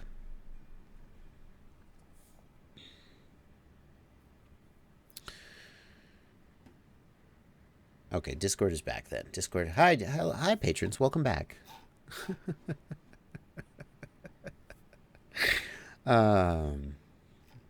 Jack Squatch gives $5 in the super chat and asks, I have a 5-inch quad with 30 amp Emax ESCs, Emax 2306 race spec, 4S battery, HDLRC, F4 AIO. I changed the board, but I get random death rolls in a hover. If you get random death rolls, it's usually an ESC or a motor. The first thing I look for with death rolls is, does the quad always fall the same direction? If it always falls towards the front left motor, that's the front left motor that's having a problem. If it falls random directions, then it could be all the ESCs being affected. That's a tougher one. If it's just in a hover and it falls out, though, that's bad because you're not really stressing anything. The other thing to keep in mind is if it disarms and goes beep beep and falls straight down, then that's a fail-safe. So the first thing I would do in a situation like that, Jack Squatch, is go to the OSD tab, turn on the warnings, OSD element, and when it disarms, see if you get a warning. Okay? Yeah. Scott Marshall says it's been clean since Skype was killed. Could it be? Could it be that Skype was the culprit? It would be amazing if we fixed it together, guys. We fixed it together. I hope. I still see glitches in my view of the live stream. But maybe that's playback. Anyway. Yeah, it's not disarming, Jack Squatch. Does it always fall the same direction? That's the next thing.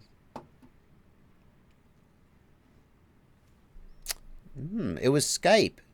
Was it Skype? That's amazing if it was Skype. I almost never use Skype.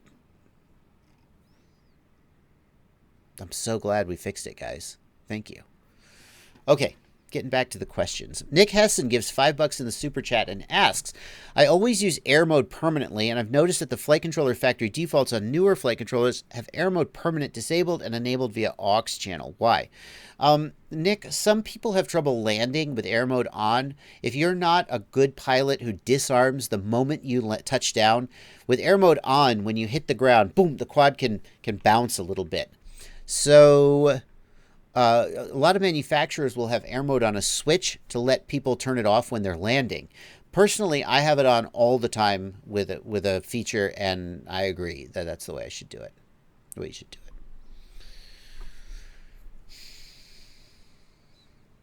I think we're going to blame Skype. FPV Geedy wants to know, is there a Chrome app for BLHeli Suite 32? There is not, FPV Geedy. And the reason for that is, here's a little bit of background history. BLHeli came out. It was made for helicopters. Quadcopter pilots starting using it. The BLHeli devs shifted development largely to multi-rotor firmware, although they still support helicopters. That's why it's called BLHeli, by the way. BLHeli became the dominant ESC firmware for multi-rotors. Remember Simon K? Remember that? Simon K, a lot of you don't remember Simon K. BLHeli is basically what we mostly use these days.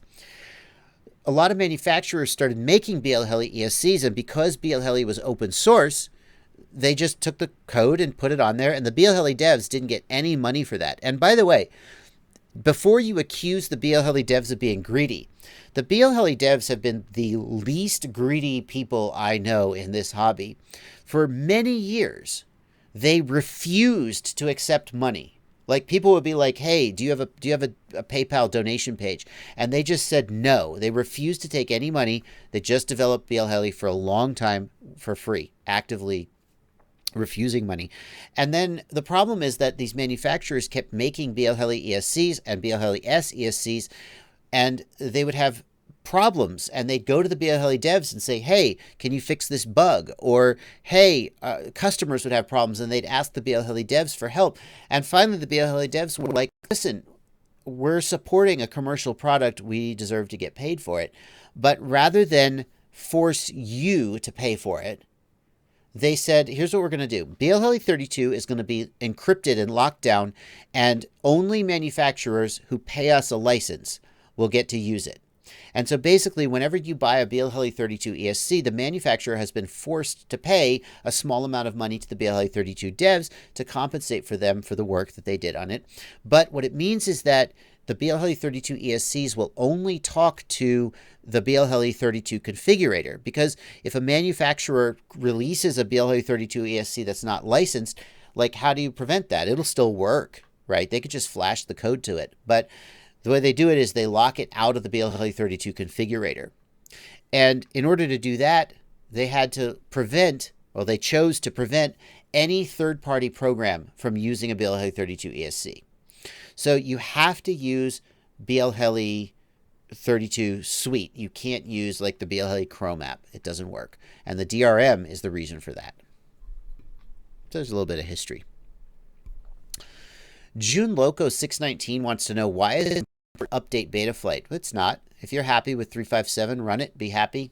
Move on. Let's see. What do I think about the Owl RC module? I'm confused after the blind test. Monobono, I'm confused too. I think it's really hard to tell. As much as I value the blind tests, because at the end of the day, you know, blind testing and results are the closest thing we have to an impartial test. I still feel like when I look at the blind test results, I don't always feel like they reflect what I see when I'm looking in the goggles. And I don't know if that's because I'm biased, because I know what I'm using, or, I mean, I just don't know. The Owl RC module, how much is the Owl RC module, by the way? Let's look. Let's remind ourselves how much the Owl RC module is. It's available in the U.S. on, actually, Pyrodrone is a reseller of the Owl RC module in the U.S. It's $100. That's tough. For $100, I'm not sure the Owl RC is that much better than something like the Achilles module for $70. I've been doing some testing with both of them. The Owl RC is supposed to have this really, really fast diversity switching speed. It does. It does have a really fast diversity switching speed. I'm not 100% sure that it, like, definitively, like, $30 better beats the I know someone from Owl RC is sad to hear me say this, but I'm not 100% sure it, like, definitively beats something like the Achilles for $70. That's what I would say. That's what I would say. I think I did some testing with Owl RC and the True DX, and I felt like they were very, very close in performance, which, since that True DX is more expensive, maybe that means that you should get the Owl RC, but the True DX does have a much more sophisticated OSD and menu system with more features like a lap timer and stuff, whereas the Owl RC is more of a pure diversity module. So Let's see here. Is rapid fire still better? Yes. FPV Geedy, my personal feeling is that rapid fire, if you have the budget to buy a rapid fire, it is hands down the best in terms of pure RF performance. Is it twice as good? Definitely not. The thing about rapid fire is that when signal is good, you get a more stable image with less just little glitches, and it will push further. It'll push maybe 10 or 15 or maybe 20% further at the edges. So that's what you're getting with rapid fire. The thing about rapid fire is whenever I go back to a regular diversity module, the normal sort of little white bar during diversity switching bug the crap out of me. It's like people talk about when you go from a 60 hertz monitor to a 144 hertz monitor, suddenly going back to 60 hertz computer monitors just looks like, oh, my bleeding eyeball. And that's what rapid fire is like. Even when signal is very good on a traditional diversity module, you do see a little bit of white bars on the screen. And once you get used to not seeing those with a rapid fire, seeing them at all just makes you not like them. That's my experience anyway. And I think that's something that's a little hard to communicate in the blind testing, because you look at the blind testing and you go, oh, the diversity module is pretty good compared to the rapid fire. But if you had used a rapid fire for 2 weeks, you'd be like, oh my God, that's so bad. I don't want that. So that's how I think rapid fire really, really changes your experience of FPV. Okay, let's see here. What do I think of the old LaForge module nowadays? I still love the LaForge interface. LaForge performance in some testing has been pretty good. LaForge has knocked their price way down. I think LaForge is now about $80 for a full set. The big thing about LaForge that's going to bug people is that it's 2 separate modules. It's going to be a little harder to mount in the goggles, whereas most people have moved to single. Oh, $70. LaForge V4.3 combo backpack for $70. If somebody had told you there was a day when you could get a LaForge for $70, you probably wouldn't have believed it. It's cheaper than a True D. Yikes. The big thing about LaForge, I don't have a goggle with LaForge in it. It's a little bit of a pain to mount the LaForge because things like the True D module actually have a really nice molded, injection molded plastic case that snaps in really firmly. The LaForge module is injection molded, but it doesn't really snap in firmly, and it's mostly held on with the pins. And for the LaForge, I constantly find myself knocking it out of the goggle by banging on the antenna. It's not that often, but it is a little annoying that it's not more secure. The interface on LaForge, I think, is one of the best, hands down. Glitch count since the death of Skype is at 8. So Skype did not fix the glitching. Damn it. I'm going to do my next stream with OBS, and we're going to see if it's glitching. Until then, I'm afraid we'll just have to run it, charge through.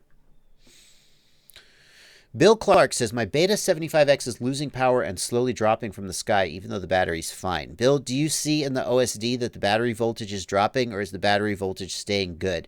That's the first question.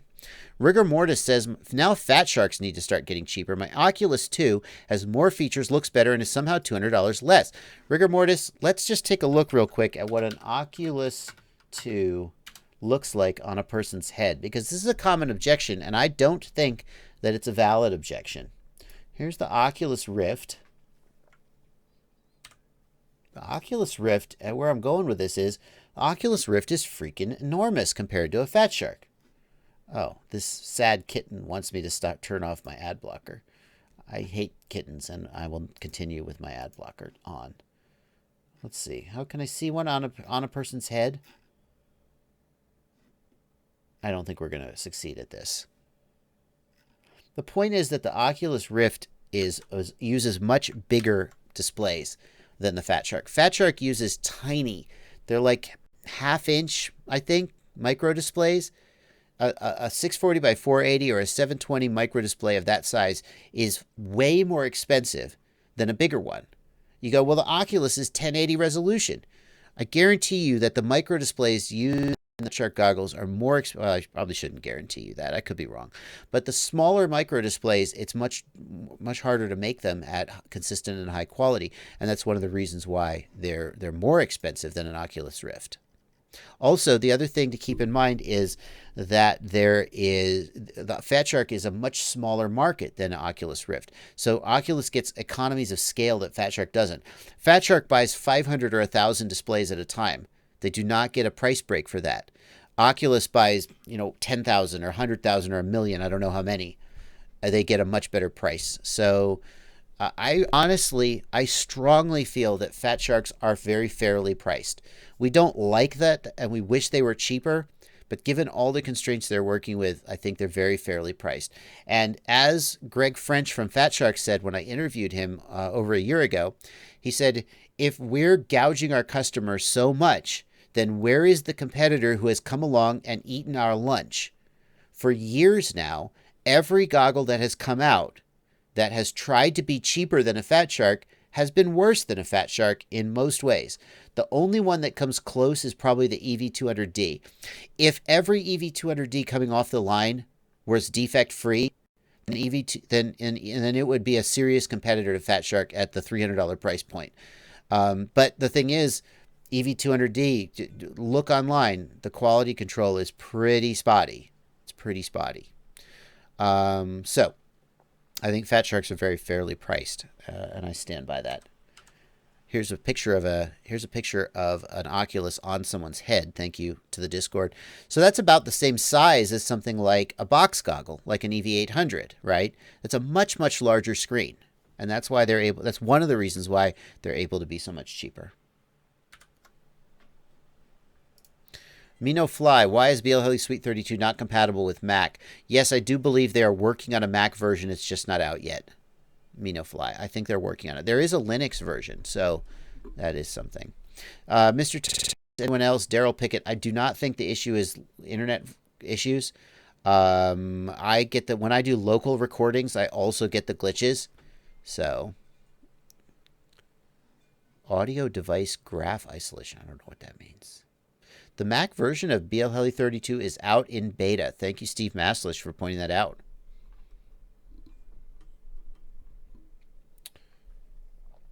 Monobono, after my test with the EV200D, did something change with the display?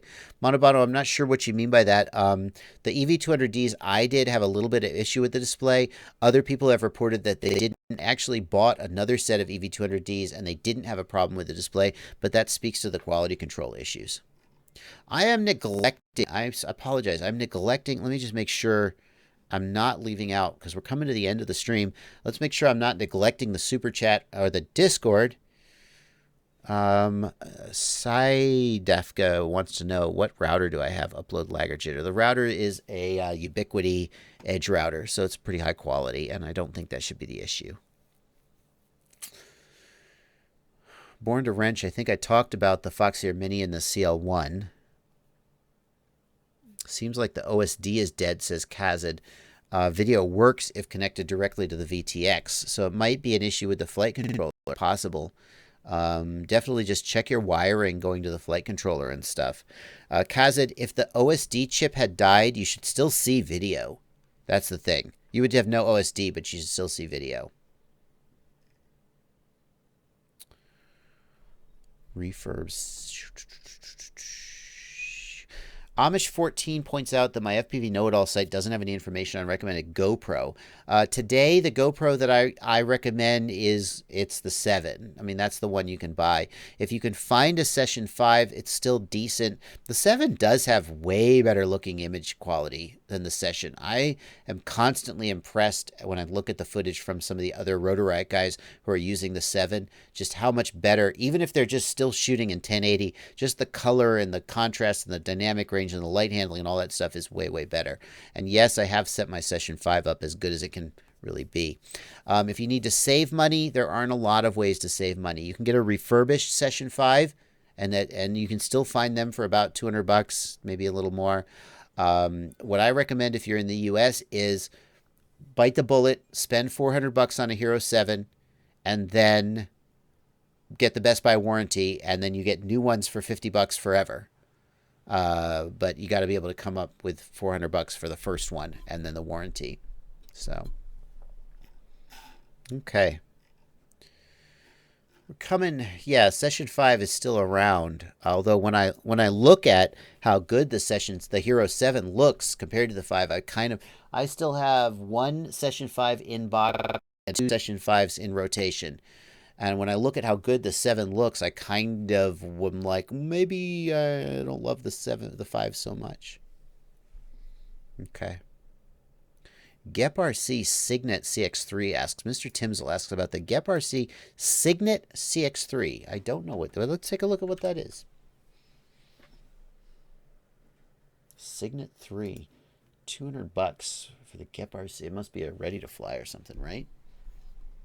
Let's see what we got here. Interesting. What an interesting looking frame. That's a pretty cool frame, I gotta say. Metal front end. I'm a fan of a metal front end for sure. Can I zoom this? No, I can't zoom this. Looks like it's got a split type camera for high def recording. 20mm flight control stack in the back. Looks like a pretty nice. This is actually pretty freaking slick, I gotta say. XT30. Yeah, $200. That's not bad. How does it fly? Oh, too bad doesn't have shaft nose. It must be, is it 2-inch? It's too bad it doesn't have shaft motors. It has the screw-on motors. But maybe if it's 2-inch props, that's to be expected. Looks like it's probably pretty durable. Top mount battery for freestyle. Yeah, that's not bad. 220 grams. It's not 220 grams with a battery, though, right? No way. This could be a competitor for like something like the Acrobrat for doing sort of freestyle. These got to be 3-inch props, right? It has to be 3-inch.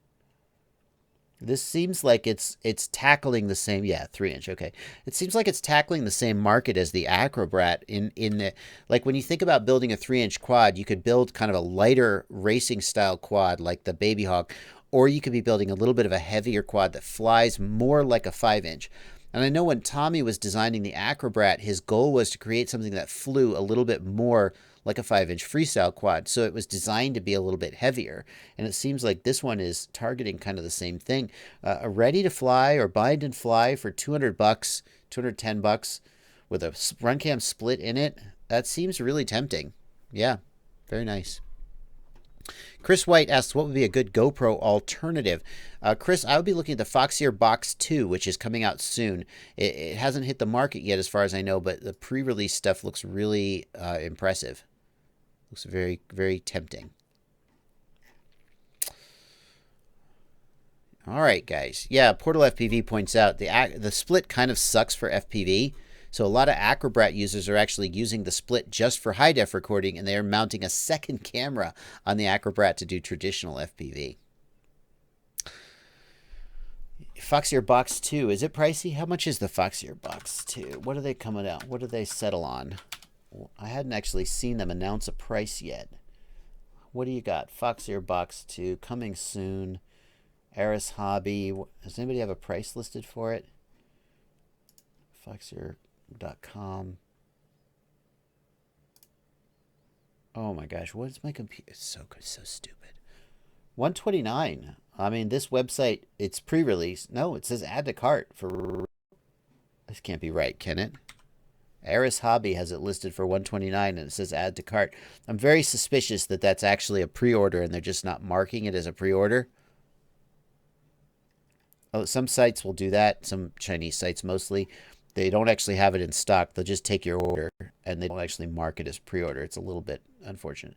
If they actually, I don't think if Foxeer says out of stock, I don't think that Eris Hobby has it. I think they're just taking orders. But $129, that's not pricey. For a good quality box style camera, that's a great price. I mean, $60 would be better for something like a Run Cam 2 or I mean, I think it's 4K, so I think it's a bit higher quality. I think that's a great price for it. Nuke FPV wants to know, what would I choose between the Foxeer Mix HD or the Caddx Turtle V2?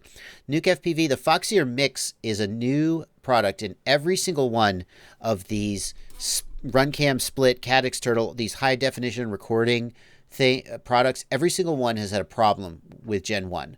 So Foxeer is a great manufacturer, and I have every confidence in them. At the same time, I would not buy into the Foxeer Mix pre-order until I see some reviews that demonstrate that there's not a problem with it. Because odds are there's going to be something wrong with it that they'll fix 6 months from now.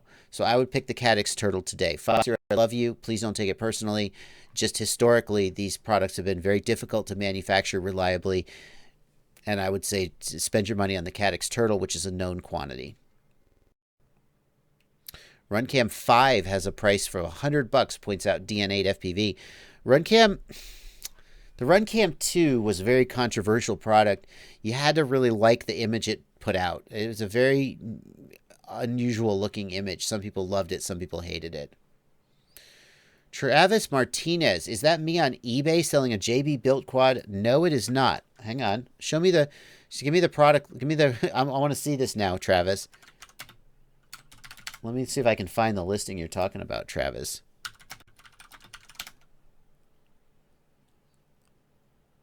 Where is it, Travis? I'm not selling anything on eBay right now. I can't find it. Yeah, post it, Travis. We're going to be finishing up the live stream. It's actually 3 o'clock right now, but I'm just kind of chilling. FPV Dreams asks, any freestylers here run lower rates? FPV Dreams, Alex Vanover runs 450 degrees per second for his freestyle. If you look at Alex Vanover's freestyle, when you see him doing those slow rolls, that's full stick. Now, he's not normal. The lowest that I see freestyle pilots typically run is closer to about 700 degrees per second, 750 degrees per second. But there are people out there doing freestyle rates. Buechi FPV, I've seen you ask the question several times. I've seen the question. I don't 100% know the answer. That's why I'm ignoring your question. Sorry about that. You can only enable Flex R9M in the companion settings when I haven't ticked EU mode. You want to run Flex? I don't even really 100% understand the question, so I'm sorry about that. But I see your question. I just unfortunately can't really help you with that. We are waiting.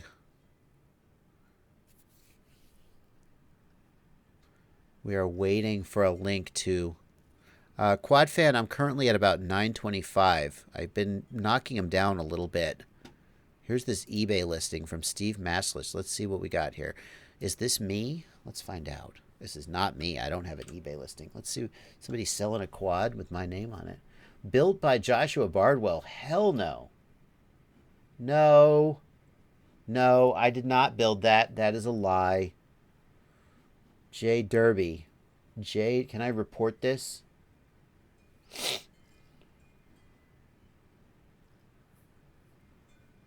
Focus 220. Wait. Is this one that... It's possible that I sold... Oh, no! Oh, that... I recognize this quad. No, I didn't build this, but I know I sold this guy this quad. This was actually built by... Hurricane... is the shop in Alabama. No, I didn't build this, but this guy is not... He's legit. This guy's legit. I sold this guy this quad after I reviewed this quad. So he thinks I built it, but I didn't actually build it. I actually got it from the vendor. But this guy's being straight. He's being honest. He's just slightly confused. I understand why. This is not... Don't go... There's no problem with this listing. This is legit. So there you go. Now we know. Now we know the truth. What do you... All right. One more super chat, then we're going to wrap up. Motorsports APS, thank you for $5. Do I recommend using the TBS RaceWire with a 4-in-1 ESC? Yeah, use RaceWire. I like to use it because it makes it easier to swap motors when you break the motors. It's and I like the light up RaceWire with the LEDs on it from CL Racing because it looks cool. So that's what I would say to that. Yeah, definitely. I like the RaceWire. Makes it easier to swap the motors.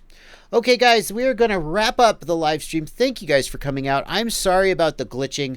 I don't know what caused the glitching. Well, maybe we'll try OBS next time and see if that fixes it. XSplit. I blame my computer, but it's hard to know what on my computer is doing it. We know it wasn't Skype, and we know it wasn't Discord. So that's starting to narrow it down. But thank you guys for sticking with me. I will be back tomorrow, Monday, 8 p.m. Eastern Time for another live stream, more of the same. And look for Betaflight 4.0 content to start coming out on my channel this week. Also coming up this week, Armatan Marmot review. We've got the Marmot frame, and we're going to address the question of, is the carbon on the Marmot breaking too easily? Have you heard any rumors about that? That's going to be in my Armatan Marmot review coming out this week. Eventually on the channel, I'm going to start setting up the Jumper T16 and thinking about whether I want to make this my primary radio, replace the good old X9D. Ooh, a bold choice, but I'm thinking about it. Other things coming up soon. What else is there? I don't know. More of the same. I got some tuning also. There is a new Holy Bro Copus 2 special edition with the Stingy 2150 kV motors, and they're selling it and the JB camera, and that is not released yet. In fact, it hasn't even been announced yet. Oops, I spilled the beans. I'm going to be doing tuning on it because they want to sell it for 6S. In other words, 6S 2150 kV. It's super high kV, and it flies crazy good. But it needs to be retuned for 6S. So I'm going to be working on a tuning series for that.